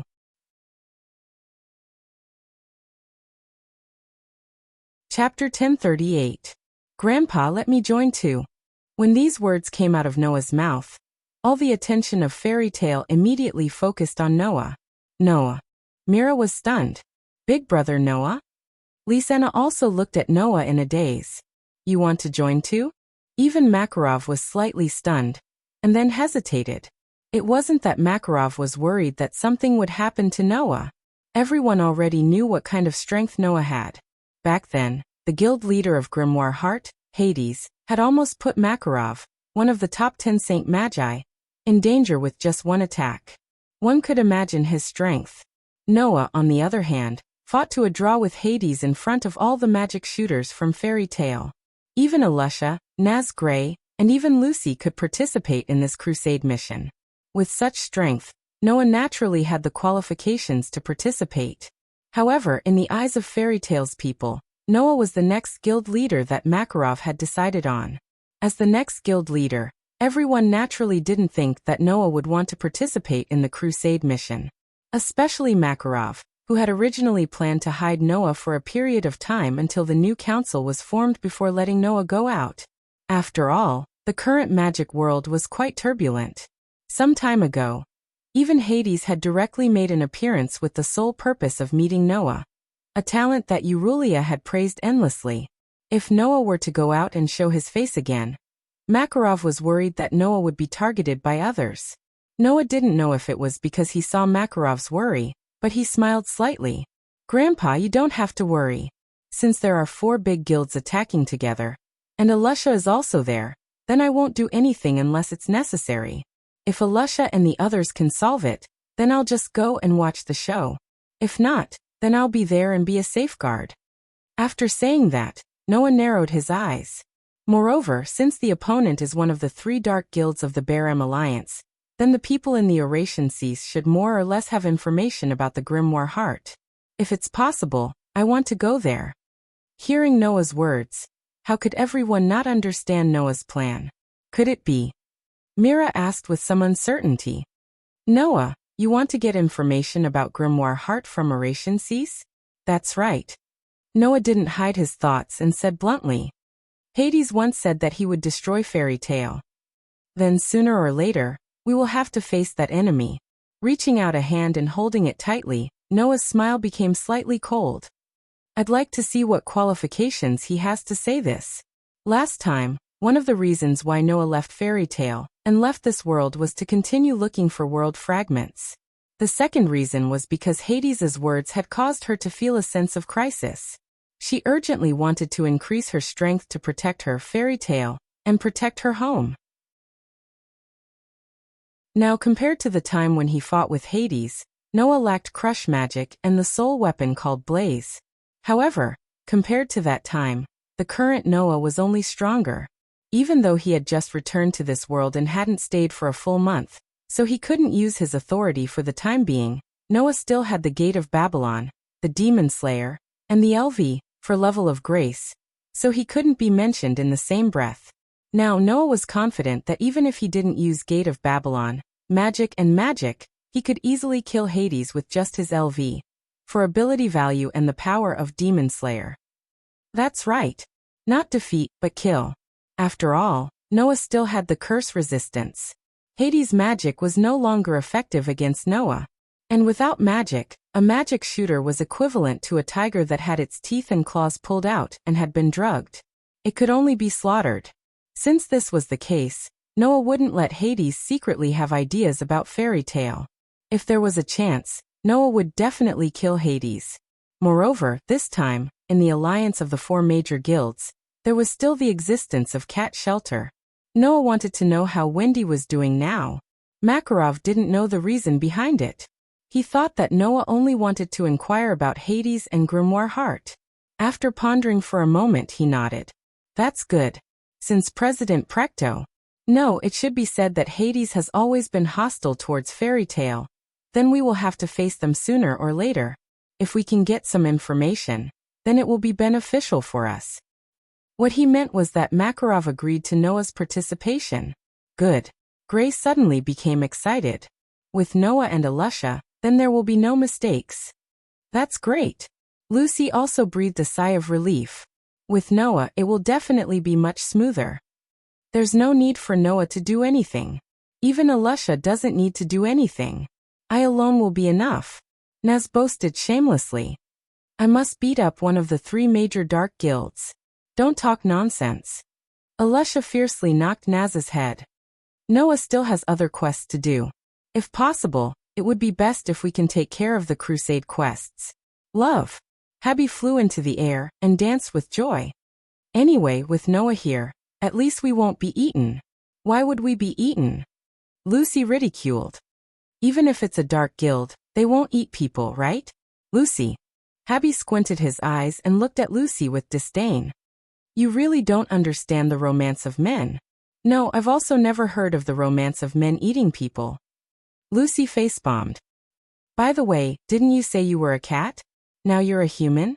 Seeing that the atmosphere was gradually becoming cheerful again, Noah couldn't help but laugh. It was at this time that Noah felt one of his hands being tightly hugged. Big brother Noah. Lisanna seemed to have forgotten her anger from before and worriedly said, Are you okay?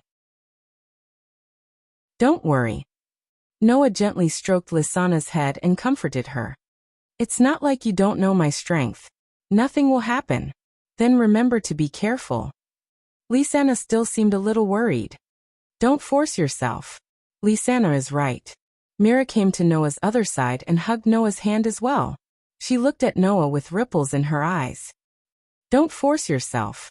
Feeling his 2 fiancés hugging his arms so tightly, it was as if they were trying to turn their worries into strength so that Noah could feel it clearly. Unable to free his hands, Noah could only nod heavily at Mira and Lisanna. Mira and Lisanna didn't know the extent of Noah's strength. But even if they knew, the 2 girls would still be worried. After all, Noah's position in their hearts was so important that even a short moment of loss would be unbearable. So no matter how powerful Noah was, as Noah's current lover and future family, both Mira and Lisanna would still be worried when it was time to do so.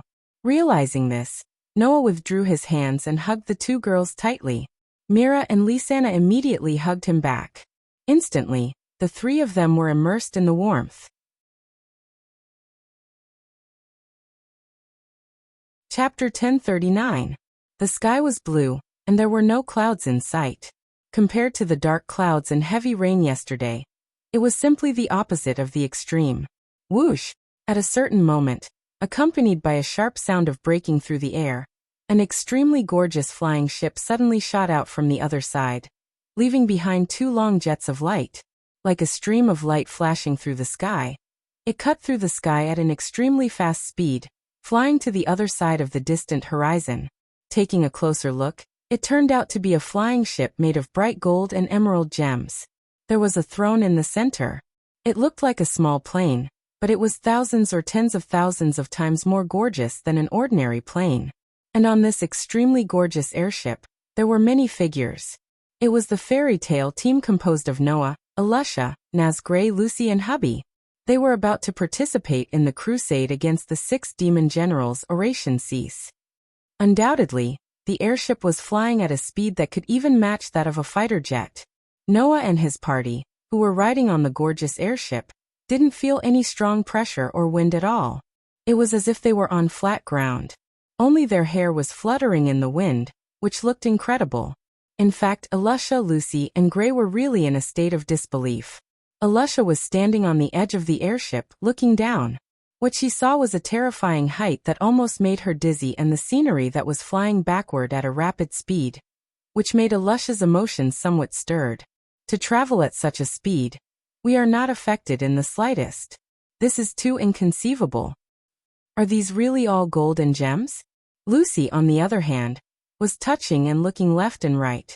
Looking at the dazzling gold and emeralds that made up the entire airship, she was completely stunned. How rich must they be to be so extravagant? Love. Even hubby was a little surprised. Naz, come and see. It's all gold and gems. However, Nazi, who had no idea what to do with transportation, couldn't care less about it. He lay on the ground, and his whole face was pale. He looked like he wanted to vomit but couldn't. He kept groaning. Eyes are rolling. Really useless. Gray glanced at Naz, then he looked in the direction of the throne. But, where did you get such an extravagant and unbelievable thing? Hearing that, Noah, who was sitting on the throne and looking at the performance of Alusha, Lucy, Naz, Gray, and hubby, shrugged and smiled without saying a word. It's not that Noah didn't want to explain, but it was too troublesome to explain. Because this incredible airship was one of the many treasures in Noah's treasure house. Vimanas. It was recorded in the two major narrative poems of ancient India, Ramayana and Mahabharata. It only existed in ancient Indian myths and legends. It had the ability to travel in the sky. It had a strong body like a huge bird. Most of the materials were pure gold and precious gems. It was driven by solar energy generated by mercury-driven sun crystals. It could ignore the laws of physics and fly at high speed. To put it simply, this was a treasure that was no different from a fighter jet. Riding on this treasure, not only could it fly freely in the sky, but it could also move freely in the boundless ocean. Even on this airship, it was equipped with various treasure systems, and even equipped with excellent weapons such as ancient nuclear warheads. It had extremely powerful attack power. Therefore, it was not an exaggeration to call this airship treasure named Vimanas a fighter jet. Of course, in terms of practicality and destructive power, this Vimanas was far stronger than the average fighter jet. However, Noah wasn't using it for battle at this moment. He was only using it for traveling. It had only been less than an hour since they departed from Fairy Tale. An hour ago, Alusha and the others who had packed their luggage found Noah. They discussed with Noah about what kind of transportation they should use to get to the rendezvous point. Then there was no then. In the end, Noah took out the Vimanas. Alusha and the others were dumbstruck. He invited everyone on board and rushed to the rendezvous point as fast as possible. Taking out the map, Noah looked at the rendezvous point marked by Makarov. It was the place marked with a cross on the map. He said to Alusha, "This rendezvous point seems to be prepared by Blue Pegasus, right? It seems to be a villa owned by the guild leader of Blue Pegasus." Alusha walked over and laid on Noah's body without any scruples. She used her heavily armored hand to point at the area marked with a cross on the map. This area is all forest. We also call it the Sea of Trees. It is said that Oration Cease is active in this area. The guild leader of Blue Pegasus happens to have a villa in this Sea of Trees, so he provided it for us to use. So the people of Blue Pegasus should be there in advance to prepare, right? Gray was half naked. He put his hands in his pockets and walked towards Noah and Alusha. Originally, the rendezvous time was supposed to be in the afternoon, but with our current speed, we should be there soon, right? By the way, what kind of people will the other three guilds send? Lucy reluctantly withdrew her gaze from the gold and gems that made up the airship and asked everyone. Since our guild even sent Noah and Alusha, then the people from the other three guilds should also be very powerful, right? After all, no matter which one it is, they are all famous guilds in Fiore. Gray nodded in agreement. Blue Pegasus and Lamia Scale both have very powerful sorcerers. Especially Lamia Scale. There are even people who are stronger than Alusha. Stronger than Alusha? Lucy's eyes widened. No way, right? Being in the same team as Alusha, Lucy already had a certain understanding of Alusha's strength. Frankly speaking, in Lucy's opinion, it could not be said that there were no sorcerers who could be stronger than Alusha. But so far, Lucy had not seen many of them with her own eyes. Therefore, in Lucy's opinion, The fact that there were sorcerers who were stronger than Alusha in other guilds was very surprising in itself. There are many people who are stronger than me, Lucy. Don't underestimate the other guilds, Alusha said methodically. Whether it's Blue Pegasus or Lamia Scale, they both have very powerful sorcerers. Although I also think that it's already very good for the other guilds to have one sorcerer who is stronger than you. Gray scratched his head. But I don't seem to have heard of any strong sorcerers in Cat Shelter. Hearing Gray's words, Noah reacted a little. Right at this moment, Hubby suddenly yelled in a panic in front of him. Everyone, look in front. Noah and the others turned their heads and looked in front. They were immediately stunned. They saw that on the distant horizon in front of them, a dark shadow was gradually expanding. No, it wasn't expanding. It was the airship that was approaching at an extremely fast speed. Whoa! Lucy and Hubby both screamed out in shock. We're going to hit it. Noah reacted and hurriedly controlled the airship. Whoosh! At the critical moment, the extremely gorgeous flying ship suddenly made an extremely thrilling arc, brushing past the edge of the black shadow, and rushed higher into the sky. Chapter 1040. Whoosh! Amidst the extremely sharp sound of the wind, the golden airship named Vimanas seemed to intend to rush out of the universe. It soared into the sky in a vertical manner, causing the surrounding air to swirl up like a violent gale. Ah! On the Vimanas, except for Noah, who was sitting on the throne, Alusha, Lucy, Gray, and Hubby, who were originally standing there casually, were almost thrown off by the airship that suddenly changed direction and soared vertically into the sky, causing them to let out screams. Fortunately, Alusha and Gray were not ordinary people. When the Vimanas soared vertically into the sky, they immediately reacted and laid down on the deck, tightly grabbing onto some of the protruding edges, preventing them from being thrown off. Naz. Hubby immediately spread out a pair of wings and flew directly onto the Vimanas, grabbing onto the defenseless Naz.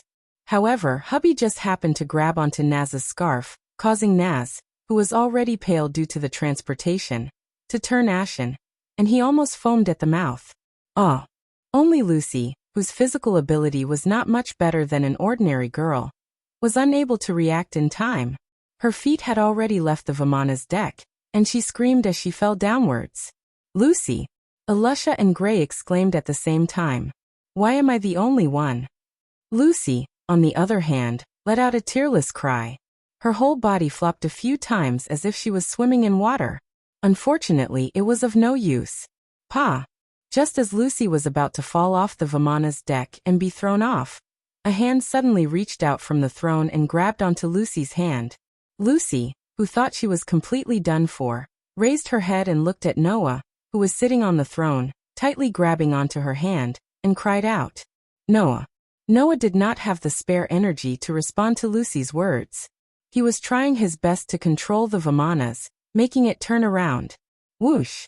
In the sky, the golden airship drew a perfect arc, and from a vertical state, it suddenly turned around, causing friction with the air, and in the whistling sound of the wind, it turned straight.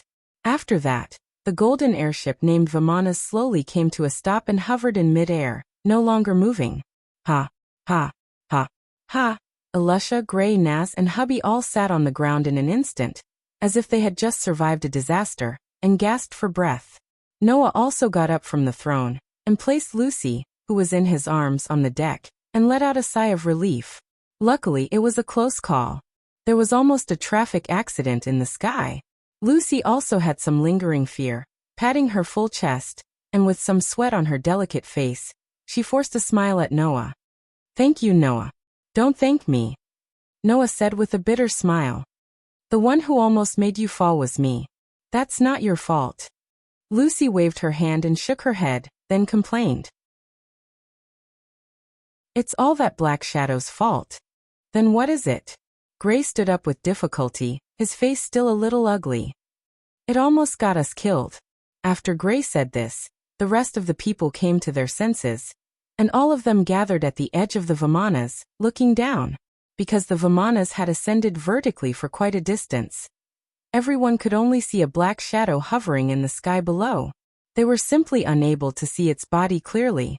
Thus, Noah controlled the Vimanas, and gradually lowered its altitude.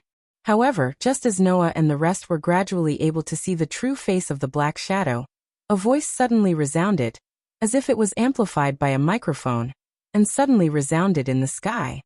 Visitors on an unknown magic airship, please report your name. If you don't tell us your origin, we will most likely treat you as an enemy and shoot you down. Hearing this voice, Noah's eyes flashed. Alusha, Lucy, Gray, and the rest were shocked, and then they reacted. There's someone on that black shadow? Just as this thought surfaced in their minds, on the gradually descending Vimanas, everyone was finally able to see the full appearance of the black shadow below. It was actually a warship that was built in the shape of a horse, as if it was a Pegasus flying in the sky. Moreover, it was a warship that had the ability to fly. That is, Alusha, Lucy, and Gray were all surprised. Magic explosive airship. Magic explosive airship? Noah was slightly startled, and then he remembered. Magic explosive airship. Simply put, it was a type of magic airship that had the ability to drop bombs in the air. This type of airship not only had the ability to fly, but was also equipped with powerful magic weapons. It was a tool that could be used in the military. In other words, it was a warship that had the same function as the Vimanas. A Pegasus-shaped magic explosive airship? Alusha seemed to have thought of something. Could it be Christina of the Blue Pegasus? Coincidentally, Noah and Gray also thought of the same thing. Only Lucy had a confused look on her face. Christina? What's that? Lucy, haven't you heard of it? Hubby grabbed Naz's collar and said while flying in the air. Christina is a magic explosive airship of the Blue Pegasus. That guild is most famous in the Fiori Kingdom for having such a magic explosive airship. Huh? Lucy exclaimed in surprise. In other words, the thing that almost caused us to have a traffic accident in the sky was the Blue Pegasus. Noah couldn't help but laugh out loud. But it's not an enemy. Let's go down. Alusha made a decisive decision. Now the allied forces of the 4 major guilds are gathering. The Dark Guild of the Baram Alliance is also active nearby. If we appear here on an unknown flying tool, it's very likely that the Blue Pegasus will attack us. Everyone immediately nodded. The Vimanas that was floating in the air trembled, and 2 jets of light shot out from its back. With a spin, it descended towards the magic explosive airship named Christina. Noah only stopped the Vimanas when it was less than 10 meters above the magic explosive airship. Noah, Alusha, and Gray looked at each other. Then, without any hesitation, they jumped down towards the deck of the magic explosive airship. Hubby grabbed Naz's scarf. He didn't care about Naz's face becoming more and more green, and even started to turn white. He flapped his wings and flew down. Lucy, who was the only one left, secretly swallowed a mouthful of saliva and shouted in despair. I don't care anymore. Lucy threw caution to the wind and jumped down. Unlike Noah's Vimanas, the deck of the magic explosive airship named Christina was made of wood. After jumping down from the sky, Noah and the others steadily landed on the deck. They stepped on the wooden floor and looked around. A dash! A scream came from above. Hearing the scream, Noah almost subconsciously raised his head and looked up. In the end, he saw a beautiful scene. At the same time, Lucy, who fell from the sky, hit the ground while screaming. However, she didn't care about the pain. She covered her skirt and looked at Noah with a red face. You saw it? Hearing this, Noah could only laugh dryly. You dash. At this moment, a cold wind started to blow. Chapter 1041. A gust of cold wind suddenly rolled up without any warning, carrying a violent snowstorm. Like a wave, it suddenly shrouded Noah and his party who landed on the deck. It was like a tornado made of wind, and snow was violently attacking in the direction of Noah and his party. Danger! Alusha reacted first. With a leap, she protected Lucy, Habby, and Naz, who was still dizzy, behind her. Gray simply took a step forward. Instead of retreating, he charged forward.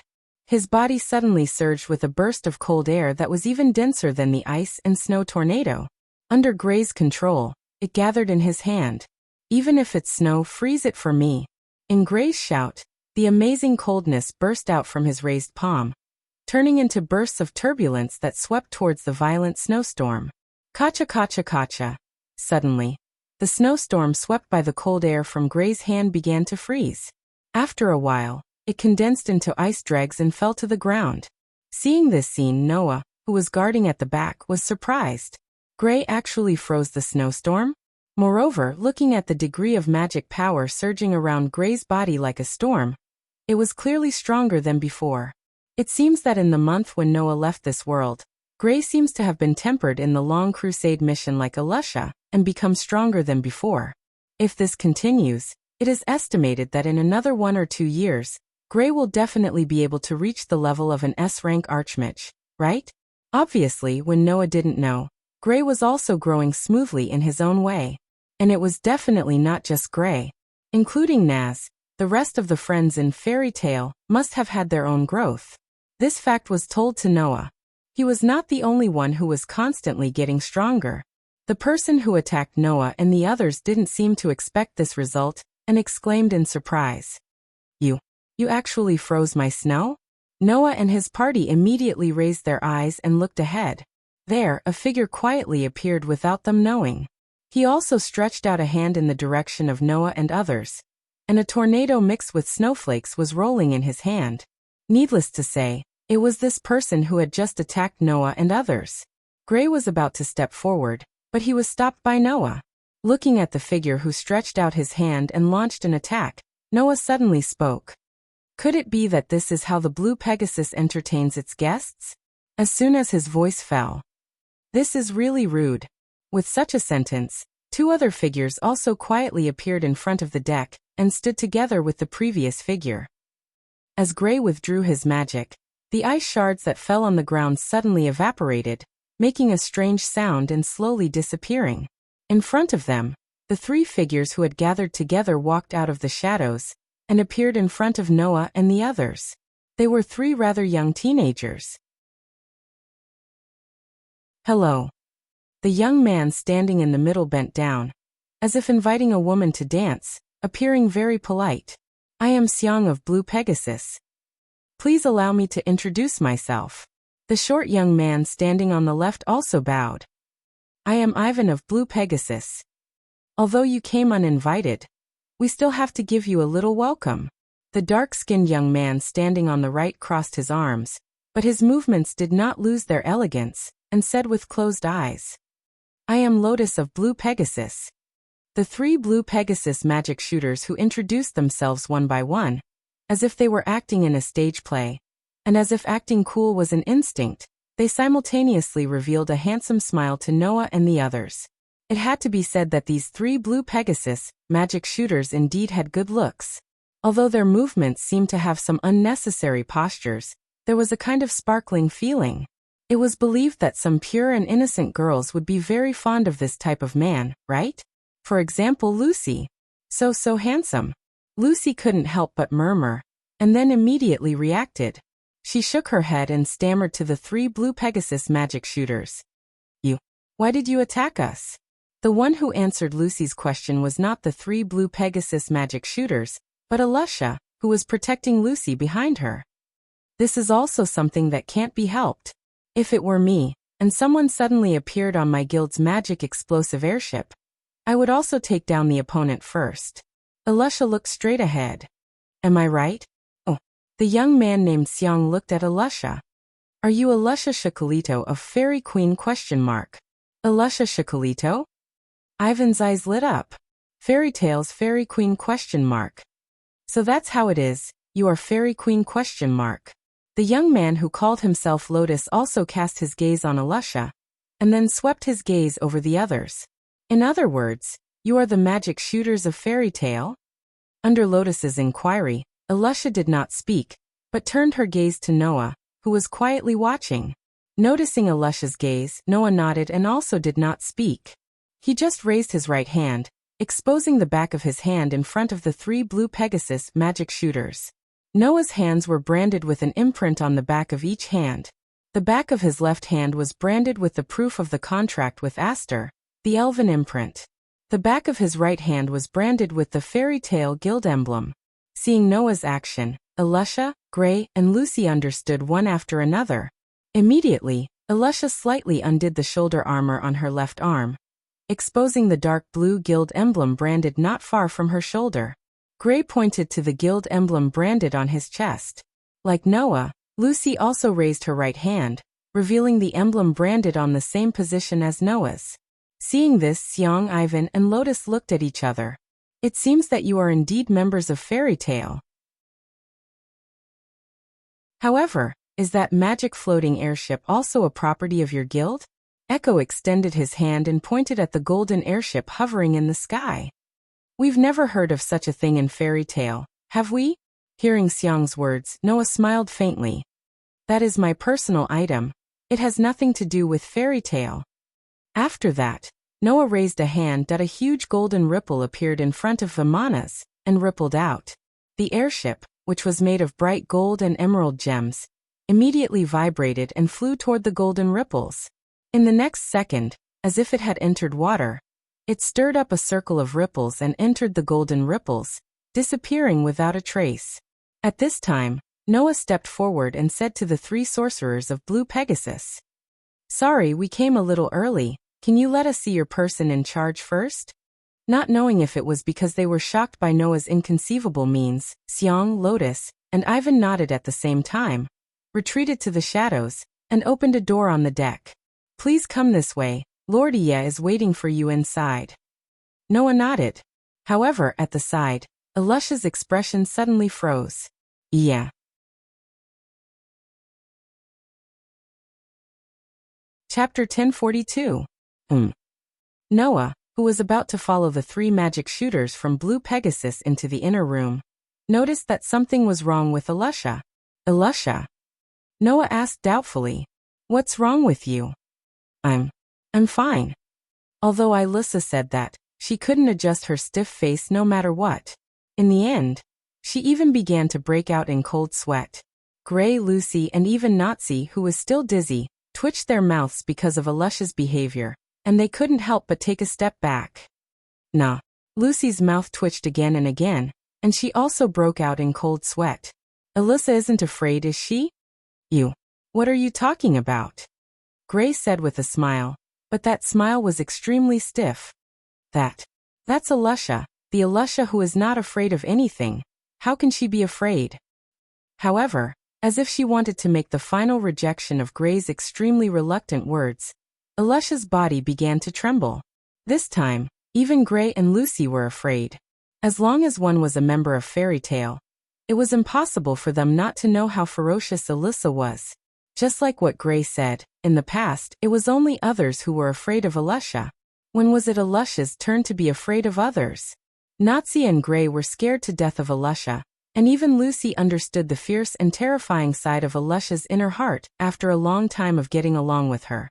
Even if they usually talked and laughed, once Alusha got angry, the only one who ran the fastest was Lucy. However, that fierce and terrifying Alusha was trembling at this moment. It was obvious that she was afraid of something. Even Noah couldn't help but be concerned about Alusha's reaction. At that moment, Noah stretched out a hand and put it on Alusha's shoulder, and said in a deep voice while exerting a little force, "Alusha, what's wrong?" Not sure if it was Noah's voice that woke up Alusha, who was immersed in fear, but Alusha turned her head with a stiff neck and looked at Noah.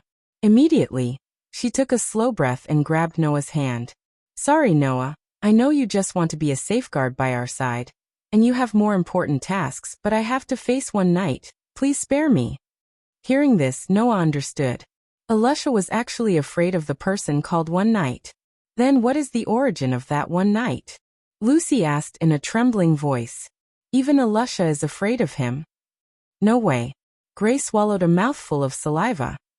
I've never heard of anyone more terrifying than Alusha in Blue Pegasus. Naz, I'm so scared. Habby almost cried and tugged at Naz's scarf. "I want to go back." Ugh.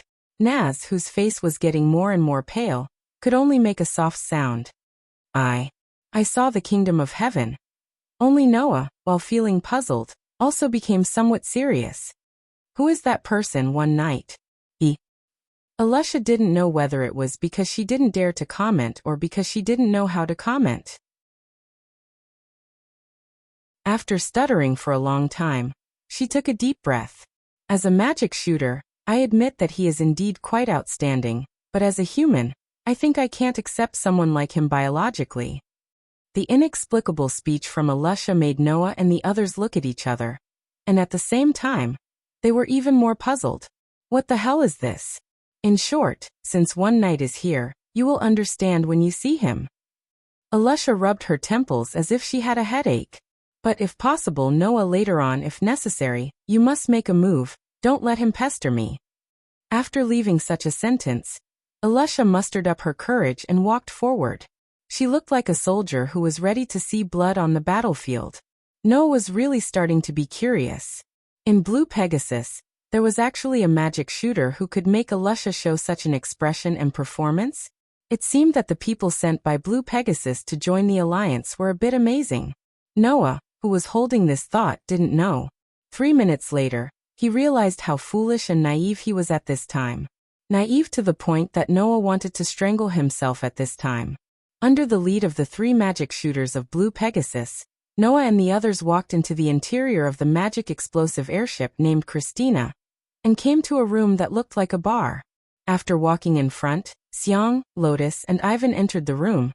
Their attitude immediately changed from pretentious to respectful. They bowed in the direction of the bar and saluted. Lord, one night, the people from Fairy Tale are here. After saying that, a voice sounded. Fairy Tale? It was a voice that only a mature man with a very magnetic and charismatic voice could have. That magic airship just now belongs to Fairy Tale.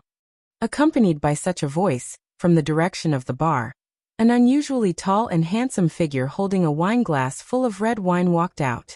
Seeing that figure, Alusha, who had previously mustered up a lot of courage, directly twitched the corner of her eyes. Her entire delicate body stiffened, and she couldn't move at all.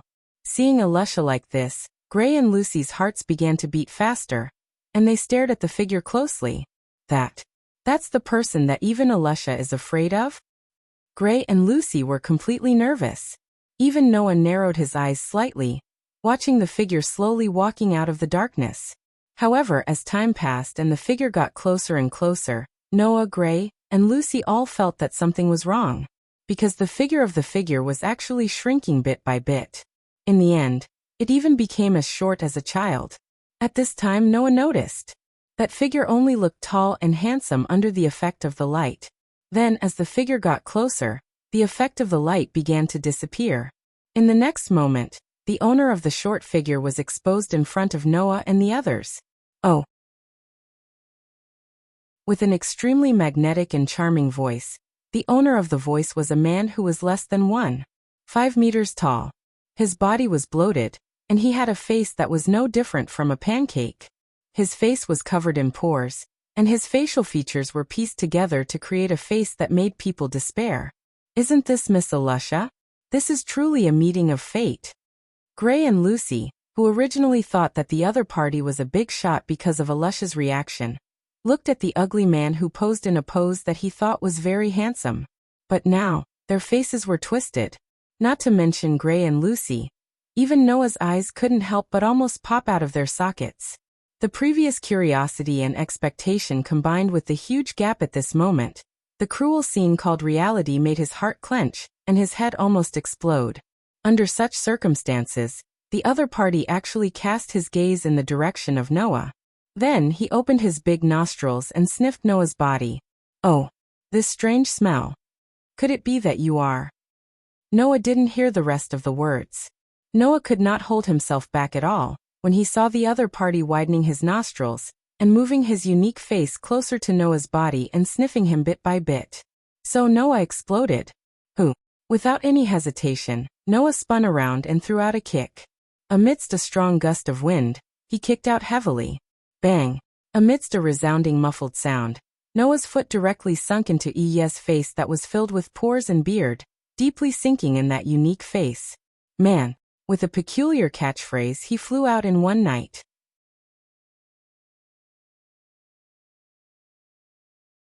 Chapter 1043.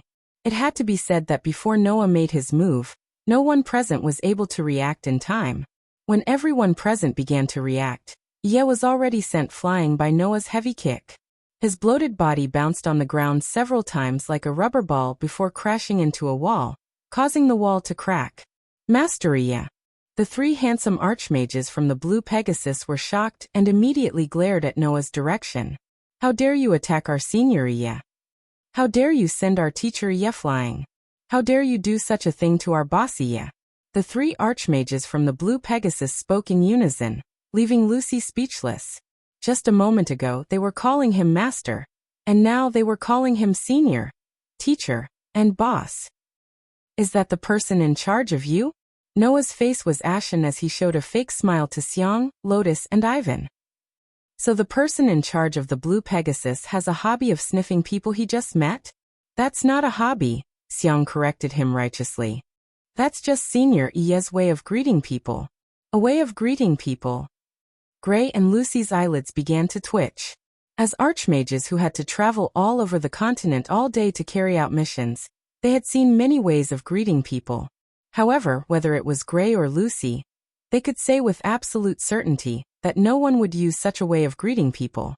Not to mention, the person who used such a way of greeting people had a very unique face. Not to mention Noah, it was believed that if it were anyone else, if they were sniffed by a knight's big nostrils as soon as they met, they would definitely act like Noah and directly attack. It was no longer a matter of disgust, but a conditioned reflex of the body. At this moment, Iya, who was embedded in the wall with his arms and legs spread out, pulled his head out of the wall, turned his head, and reprimanded the three handsome archmages from the Blue Pegasus. Don't yell at our guests.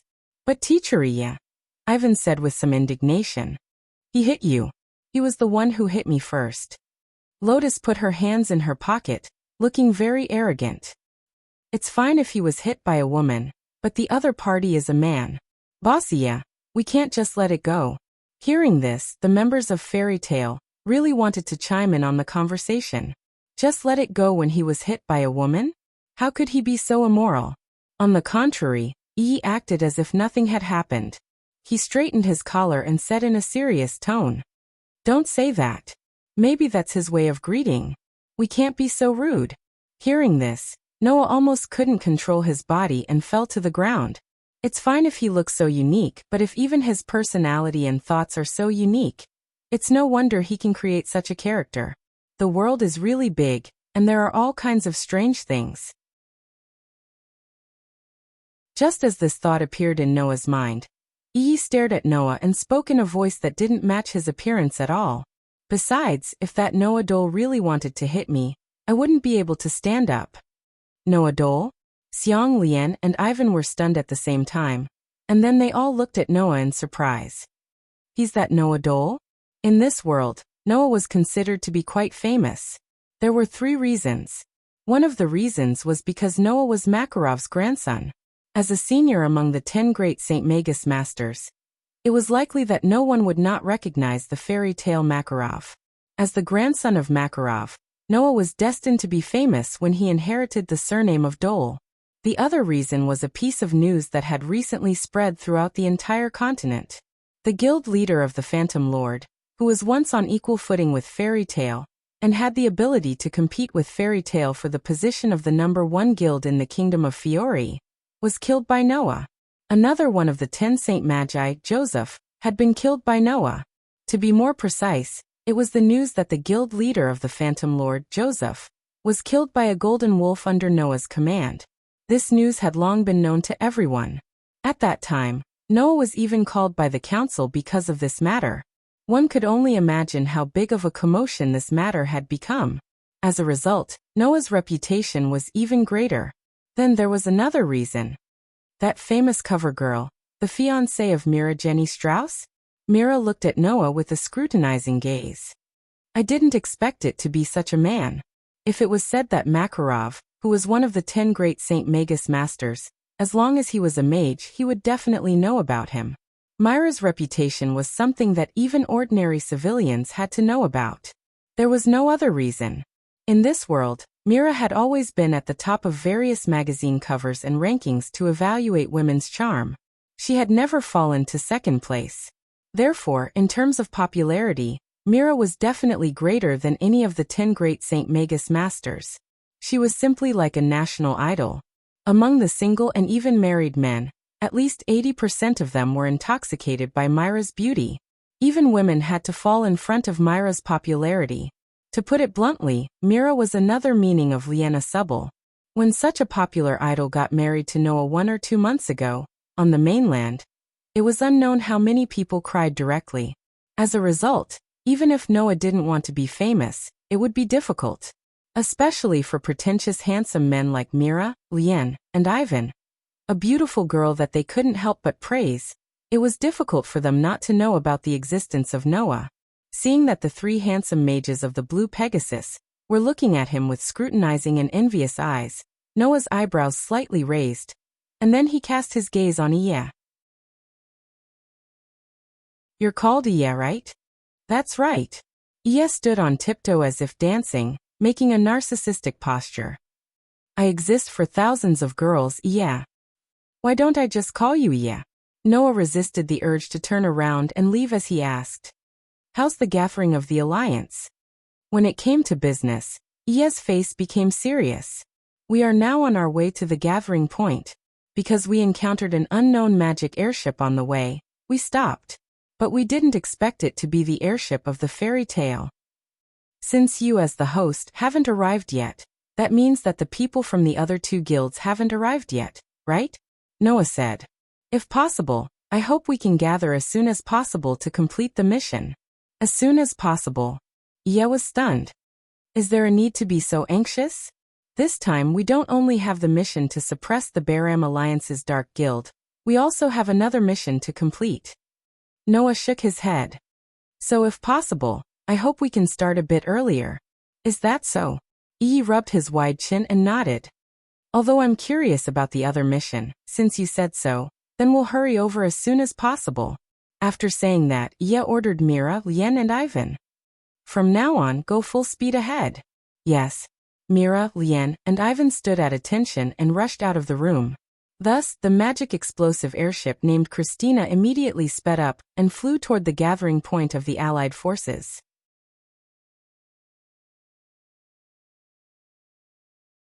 Chapter 1044. To be honest, in terms of speed, Blue Pegasus's magic explosive airship was extremely slow compared to Noah's Vimanas. If one had to make an analogy, if one were to compare Noah's Vimanas to an airplane, then even if Blue Pegasus's magic explosive airship could fly, its speed would be about the same as a normal horse carriage. Therefore, if one's goal was to rush for time, then it would be better to take the Vimanas instead of the Blue Pegasus magic explosive airship. However, Noah's goal was not to rush for time, but to quickly gather the allied forces of the 4 major guilds, so that they could take action against Oration Cease. Near the Sea of Trees where the 6th demon general, Oration Cease, was active, there was the villa of the Blue Pegasus, president. That was the gathering point of the allied forces of the 4 major guilds. As the host, the Blue Pegasus obviously had to arrive at the rendezvous point in advance to make some preparations. Furthermore, this time, because Blue Pegasus was the one who discovered the 6 demon general's activities in time, Blue Pegasus also had some information about the 6 demon general's Oration Cease. Therefore, it was reasonable for the Blue Pegasus to arrive at the rendezvous point ahead of time. Because Noah's group had directly taken the Vimanas to travel, while the Blue Pegasus was still rushing to the rendezvous point, Noah's group had caught up with the Blue Pegasus from behind. In other words, unless the other 2 guilds were like Noah and had extraordinary means of transportation, otherwise, it would be impossible for it to be faster than the Blue Pegasus. So even if you're anxious now, if the people from the other 2 guilds haven't arrived yet, then the mission can't start. On Christina's deck, one knight, who was wearing a white suit but could not hide his short and bloated figure, nor could it hide his extremely unique face, posed strangely in a self-proclaimed handsome manner, and pointed in Alusha's direction. "If Miss Alusha is really bored, why don't you admire the fragrance of the sky with me?" I refuse." Alusha felt goosebumps all over her body. She trembled violently and shouted at one knight as if she could not bear it. "Besides, there's no fragrance in the sky, and there's no way to admire the fragrance. You've got it all wrong." "Well, let's not care about those trivial details." One knight flipped his hair and twitched his huge nostrils in Alusha's direction. Why don't you let me admire your fragrance? As one knight said this, he sniffed in Alusha's direction with his huge nostrils, just like when he was talking to Noah. Alusha's body trembled, and she threw a punch without any hesitation. Don't come near me. The cannonball-like fist hit one knight's huge nostrils with a bang. Man! 2 streams of blood suddenly spurted out of one knight's nostrils, and his entire body flew out in a perfect parabola. Like a large piece of trash, he smashed onto the deck not far away. After moving a few times, he calmed down. Ha! Ha! Alusha panted heavily with a look of lingering fear. Seeing this scene with their own eyes, Gray and Lucy looked at each other and smiled at the same time. Sure enough, Gray's expression was stiff. Alusha is more terrifying. I feel the same. Lucy glanced at one knight lying on the deck, and her delicate body trembled violently. However, I can understand why Alusha is afraid of that person. Love. Even Habby became a little weak and said this. I heard that when the major guilds gathered in the past, Alusha went with the president and saw one knight there. One knight seems to have fallen in love with Alusha at first sight since then, and he has been pestering Alusha. In other words, Ia has taken a liking to Alyssa. Gray looked at one knight strangely, and there was a trace of pity in his eyes. He actually likes Alusha. He really doesn't want to live anymore. Ahahaha. Lucy laughed dryly and didn't say anything. In fact, from appearance alone, Alusha was definitely the top of the top, a real beauty. Otherwise, Alusha wouldn't enjoy the title of Fairy Queen. However, Alusha's character was quite tough and extremely violent. If it was an ordinary person, she would be violent. But for someone as powerful as Alusha, once she was violent, the scene was simply too horrible to look at. It was also for this reason that so far, those who pursued Alusha have all hit a wall. And it was the kind that hit hard. Knowing the reason, coupled with his extreme fear of Alusha, it was no wonder that Gray would make such a statement. On the side, Noah, who heard the conversation between the group of people, could only secretly feel a burst of laughter in his heart. Indeed, whether it was one knight's appearance, personality, or values, there was a taste that people didn't dare to compliment. However, Alusha also said that in terms of magic, one knight was a great magic shooter. In this regard, Noah was still looking forward to it. Just as the group of people were making a ruckus, a voice interrupted everyone's playfulness. Master One Knight. Echo came out of the driver's cabin. When he was about to say something, he saw one knight lying on the ground and exclaimed, "What's wrong with you?" As soon as Echo's voice sounded, one knight, who was lying on the ground without moving, jumped up and made a post. "I'm fine. Look at you in a hurry. Is there something wrong?" "Yes." A voice rang out and stood at attention. Like a messenger, he spoke respectfully. "Just now, the guild sent a message saying that one of the other 2 guilds has arrived at the rendezvous point ahead of time." "What?" One knight raised his eyebrows. "The other guilds have already arrived at the rendezvous point?" "Yes." Echo also felt a little embarrassed. Although I don't know what kind of method they used, they did arrive first. That's really embarrassing. One knight clenched his fist and looked indignant. "We were supposed to welcome the people from the other guilds, but they caught up with us first, and then they arrived at the rendezvous point ahead of us. This is really a big mistake." After saying that, one knight put his index and middle finger together and pointed at Echo. "Which guild was the first to arrive?" Echo immediately answered. "The first to arrive was the people from Cat Shelter."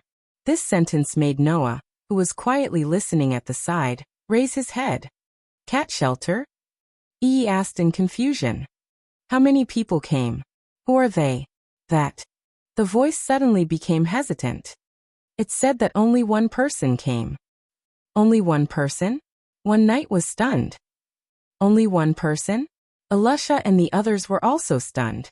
Only Noah's heart skipped a beat. He asked without hesitation. "Who is that person? We haven't heard of her either." Echo hesitated for a moment, and finally answered truthfully. "But it seems to be just a little girl." Noah's eyes suddenly flashed. Could it be Noah, who had an idea in his mind, couldn't sit still and stood up directly? "I'll go and take a look first." Without giving Alusha and Gray time to react, Noah suddenly jumped down from the magic explosive airship. In the next second, accompanied by a burst of golden light, the golden ark suddenly shot out and flew to the other side of the sky.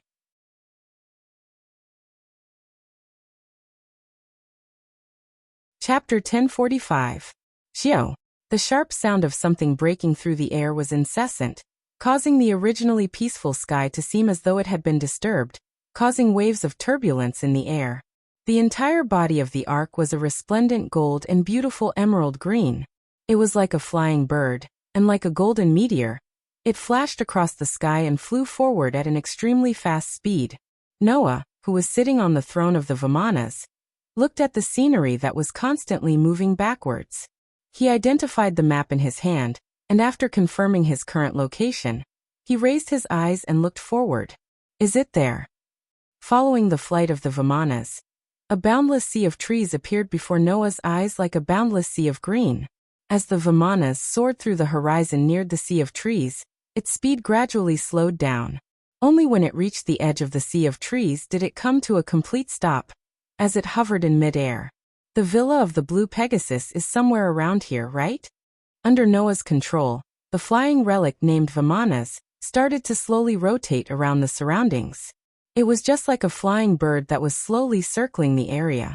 Not long after, Noah finally saw it. Not far from the ocean of trees, there was a villa located in the suburbs. Seeing the villa, Noah's eyes lit up. It's there. The moment he finished speaking, the Vimanas flying in the sky immediately turned and flew towards the direction of the villa. Only when it was above the villa did it slow down and descend. Noah, who had jumped down from the Vimanas, landed steadily on the ground and looked forward. It was a villa that was no different from an ordinary mansion. It did not have overly luxurious decorations, nor did it have an overly exaggerated appearance. It was just an ordinary villa. However, at this moment, the villa's door was wide open. From where Noah was looking, he could still see it clearly. In the villa, in the hall on the first floor, there was a figure standing there. Noah's heart began to beat wildly. Although he could not see the full appearance of the figure, Noah's outstanding sensing ability allowed him to feel a familiar aura that he had not felt for a long time. Xiang had mentioned before that there was only one sorcerer from the cat shelter. Moreover, it was a little girl. From then on, Noah had been guessing whether the other party was the person he knew. Now his guess had finally been confirmed.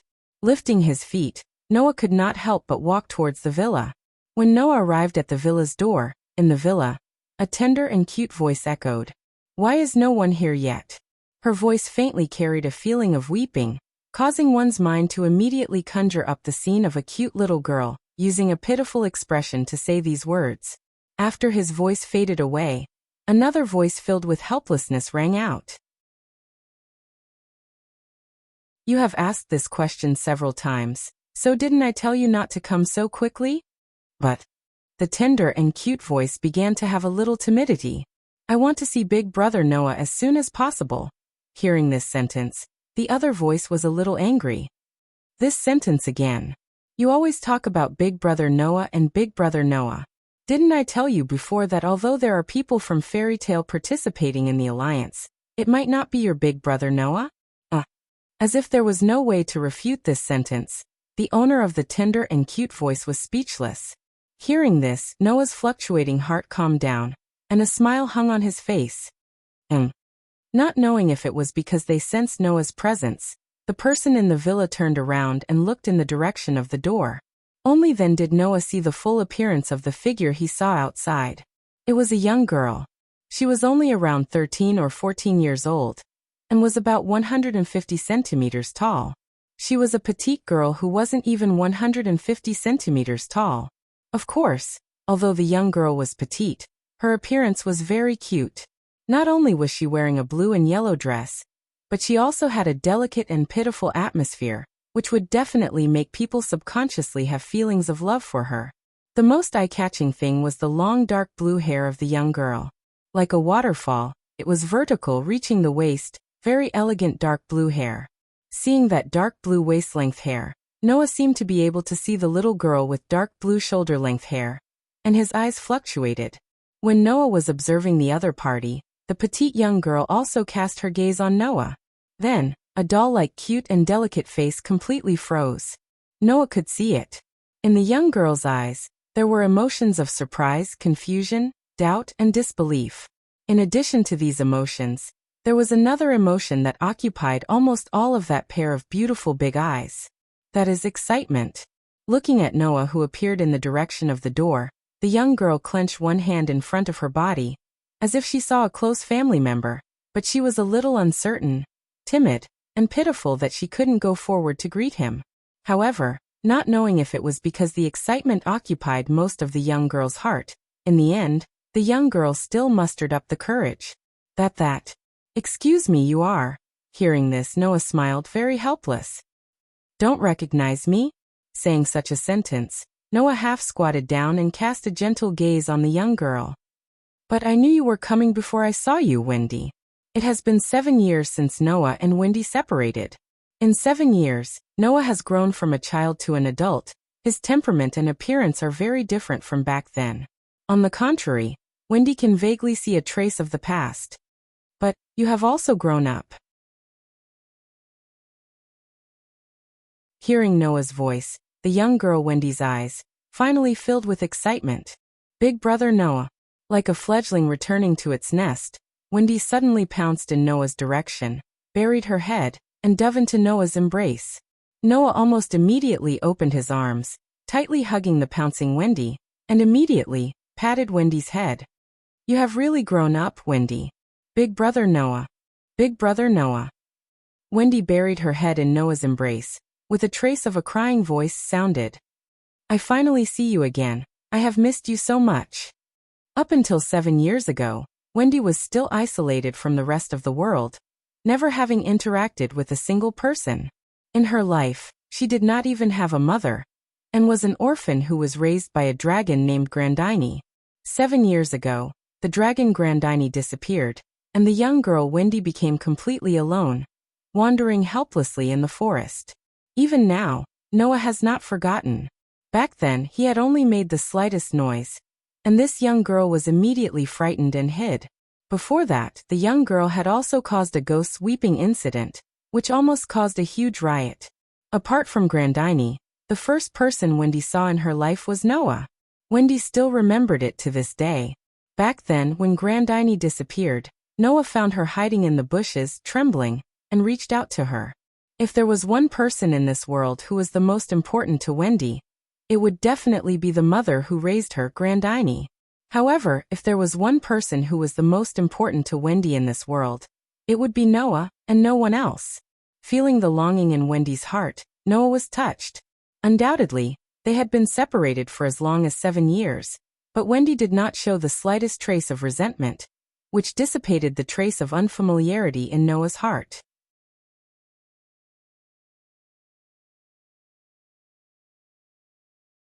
Chapter 1046. Back then, Noah had met Wendy by chance, and through various coincidences, they had been together for a short period of time. That period of time was only a few short days. Although those few days were unforgettable for Noah, Noah had only treated Wendy as a cute little sister, and had never thought of interfering with her life.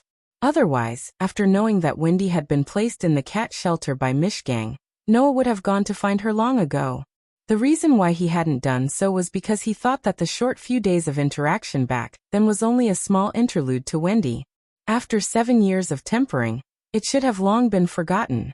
Who would have thought that when they met again, Wendy's attitude hadn't changed in the slightest compared to 7 years ago. Instead, because of the long time she had missed Noah, she longed to meet him even more. Noah really didn't think that he was still so important to Wendy. Therefore, when he felt Wendy hugging him tightly and crying tears of joy, Noah was really touched. Although this child was raised by a dragon, she was kinder and more humane than anyone else. Okay, don't cry. Holding Wendy in his arms, Noah lifted her face and gazed at her tear-stained face. Then, he gently wiped away the tears on Wendy's face. You've already grown up.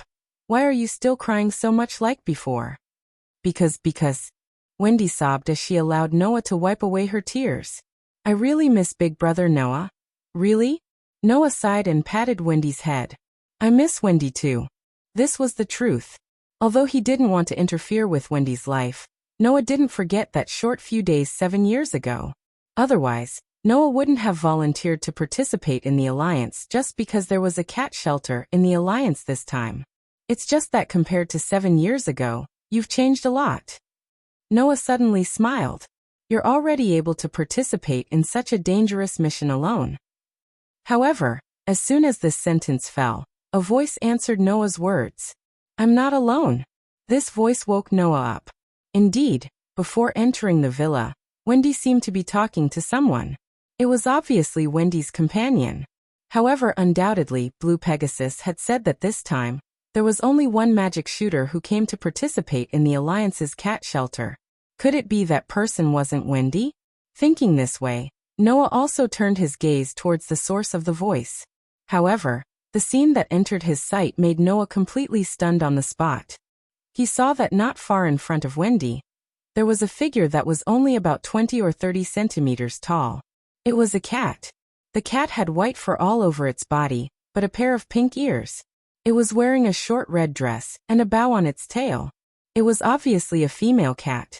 At this time, the cat was standing like a human, with its arms crossed, and looked at Noah with a very human-like gaze.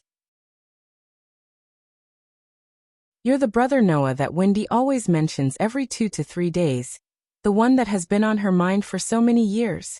Hearing this sentence, Noah's first reaction was not the other's gaze and suspicious tone, but a more realistic question. The cat spoke. Noah had been to many worlds and had seen a lot of strange things. In particular, during the 3 months of traveling in the world of the God Slayer, Noah had seen many mythological beasts that were inextricably linked to the god and could speak to him. Noah has seen dragons that can speak. Noah has seen snakes that can speak. Noah has seen birds that can speak. Of course, Noah had seen cats that could talk before. However, Noah has only seen cats that can speak in this world. That is Hubby. Noah thought that in this world, Hubby should be the only cat that can speak. Who would have thought that there would be another one here? On the contrary, the white cat showed a trace of disapproval towards Noah's surprise. What? Is it strange that cats can speak? Normally speaking, in fact, it is really strange that cats can speak. If Lucy was here, she would probably complain like this again. Xiaolulu. Wendy puffed up her cheeks. Don't talk to Big Brother Noah like that. Era, for you he is your most important Big Brother Noah, but for me, he is just a human male. The white cat named Xiaolulu snorted softly and turned away. Really, from the beginning, as long as I said something bad about this person, you immediately sang the opposite of me. Undoubtedly, you listen to me in other things, and you don't have the courage to quarrel with me. But Big Brother Noah is Big Brother Noah. Wendy first said this to Xiaolulu with some embarrassment, then looked timidly at Noah and said so.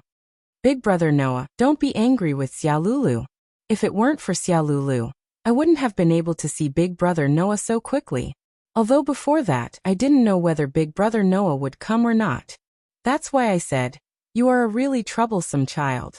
Xiaolulu nagged. You didn't even know if this human male would come, and you volunteered to participate in this crusade mission, and kept dragging me to bring you here. There should be a limit, right? So, sorry. Wendy seemed to feel that she was a little unreasonable in this matter, so she apologized in low spirits. Noah finally understood why Wendy was able to reach the rendezvous point so quickly. Was it because she heard that Fairy Tale would be participating in this alliance?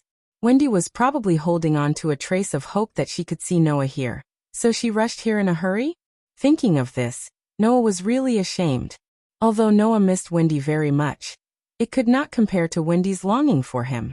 Obviously, 7 years ago, when Grandine left Wendy, Noah found Wendy at that time, so that Wendy would not be alone and helpless in the forest.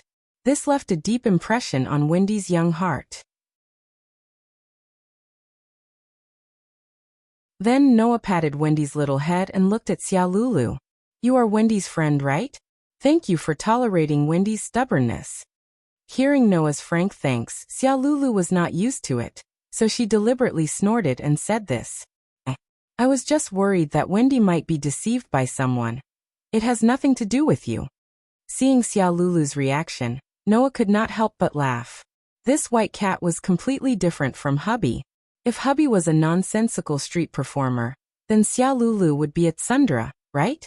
In other words, this white cat was not good at dealing with people's good intentions, but was rather merciless towards people's bad intentions.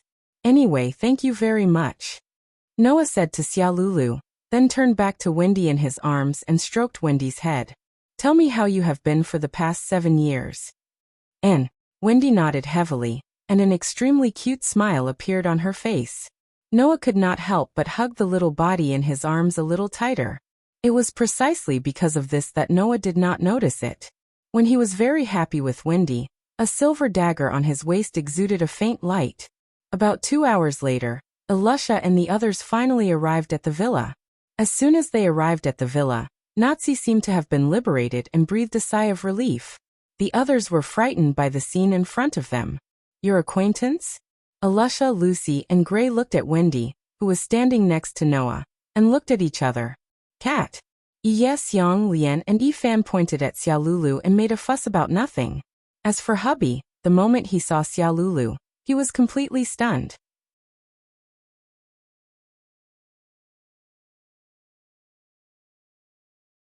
Chapter 1047. That. Wendy seemed to be a little nervous as Alusha, Lucy, and Gray stared at her with their eyes wide open. She spoke in a very restrained and timid voice. I'm Wendy Mabel from Cat Shelter. Nice to meet you. Hearing this, Alusha, Lucy, and Gray looked at each other and saw the confusion in each other's eyes. What is Cat Shelter thinking? Gray asked without any scruples. This is a crusade mission, and it's an important crusade mission against one of the dark guilds of the Baram Alliance that controls the entire continent. Why would they let a child come? Not to mention Gray, even Alusha and Lucy had the same idea. It wasn't that Alusha and the others were looking down on children. After all, Noah and Alusha were already magic shooters who could take charge of an area when they were Wendy's age. Therefore, everyone didn't judge Wendy's strength by her appearance. What made everyone so confused was that this mission was not suitable for children at all. No matter what, this was a crusade mission. In other words, when it was necessary, no matter who it was, they had to kill their enemies and kill them directly. And how could a child participate in such a bloody mission? Of course, Wendy didn't know about this idea. When she saw everyone's confused look, she didn't seem to know what to do. On the contrary, Naz, who got off the vehicle and was finally revived, twitched the bridge of his nose and looked at Wendy with a puzzled gaze. This smell. It feels a bit familiar. Noah, who clearly saw Naz's performance, smiled slightly. I say, don't underestimate Wendy. Noah stretched out his hand and patted Wendy's little head, who was standing beside him and snuggling up to him, and said so. Although there may be no guarantee in terms of combat power, Wendy has magic that can heal any injury. As a support, that's not ordinary. Heal? Alusha and Gray both looked at Wendy in surprise. Wait.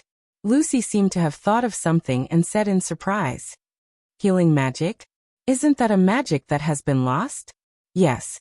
In today's magic world, there were many magic that could have similar healing effects, but most of them were like detoxification, pain relief, or removal of curses. The kind of magic that could really heal injuries had been lost a long time ago. So far, in this world, even Noah had only seen this kind of healing magic from Makarov's best friend, the old lady named Polyesia. Other than that, in this world, Noah had never heard of anyone who had magic that could directly heal injuries. However, Wendy possessed this kind of magic. Noah had seen it with his own eyes. Because back then, Wendy used this magic to heal Mishgang, whom they had encountered by chance in the forest. The magic that Wendy has mastered is the magic that has been lost, the lost magic. Noah glanced in Nazi's direction. Moreover, Wendy's magic is the same type as yours, Nazi. The same type? Nazi was stunned. The same type? Lucy was also stunned. Only Alusha and Gray thought of something and were stunned. Could it be? It's similar to what you think. Noah suddenly smiled. Wendy is the master of the Dragon Slayer magic in the sky, a real Dragon Slayer magic shooter. Alusha, Lucy, and Gray were shocked and stared at Wendy in amazement. Dragon Slayer magic shooter? Nazi's eyes widened as he stared at Wendy foolishly. He didn't react for a long time. Dragon Slayer Magic Shooter. As the name implied, it was a magic shooter who had mastered the magic that could destroy dragons, and could even transform their physique into that of dragons. A magic shooter who could even kill a dragon? Thinking about it, it was impossible for her to be an ordinary magic shooter. And this little girl who was more delicate than anyone, and even more timid than anyone else, was a Dragon Slayer magic shooter? That huge contrast caused everyone present to be stunned and unable to react. Under the stunned gazes of everyone, Wendy felt a little nervous and shy. Her small body involuntarily hid behind Noah, tightly grabbing onto Noah's clothes. Okay, don't scare Wendy. Noah didn't know whether to laugh or cry as he protected Wendy, who was hiding behind him. Although she is a Dragon Slayer magic shooter, the Dragon Slayer magic in the sky is not only a killing magic, but also has healing and auxiliary abilities. Wendy's combat power is probably not very good, but her attainments in various auxiliary magic are not shallow. She knew how to heal wounds 7 years ago, so don't look at her with strange eyes. I see. Alusha smiled bitterly, and then a gentle expression appeared on her face as she spoke to Wendy. Sorry, we didn't mean to scare you. We were just a little surprised. Please give us more advice in the next period of time. Yes. Yes. Wendy froze for a moment, and then nodded repeatedly after coming to her senses. That child is also a Dragon Slayer magic shooter? Naz muttered while looking straight at Wendy. I wonder if she was also raised by a dragon? Harpy? However, Naz, who was looking in Harpy's direction, was stunned again. It was because Harpy, who was at Naz's feet, didn't hear Naz's words at all, and was staring blankly ahead. There, Xia Lulu was hugging her arms, and seemed to have felt Harpy's gaze. After glancing at Harpy, she snorted coldly and turned her head away.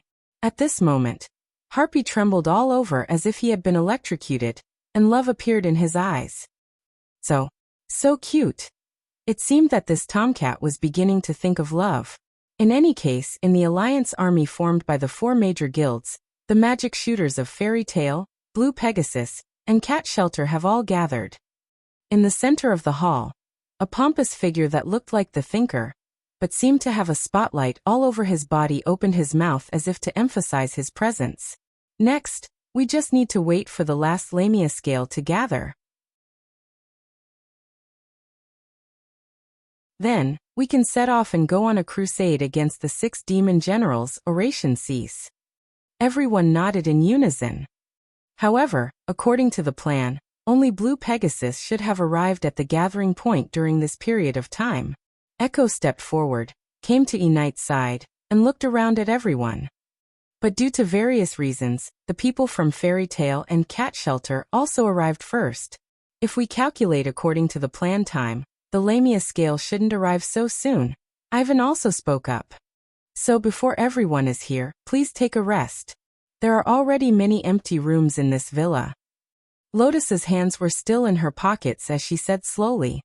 You can choose the room you like and take a rest. Noah and the others immediately exchanged glances, and then immediately nodded. At this time, Wendy held Noah's hand, and her face was full of hope. Seeing this, Noah laughed and patted Wendy's head.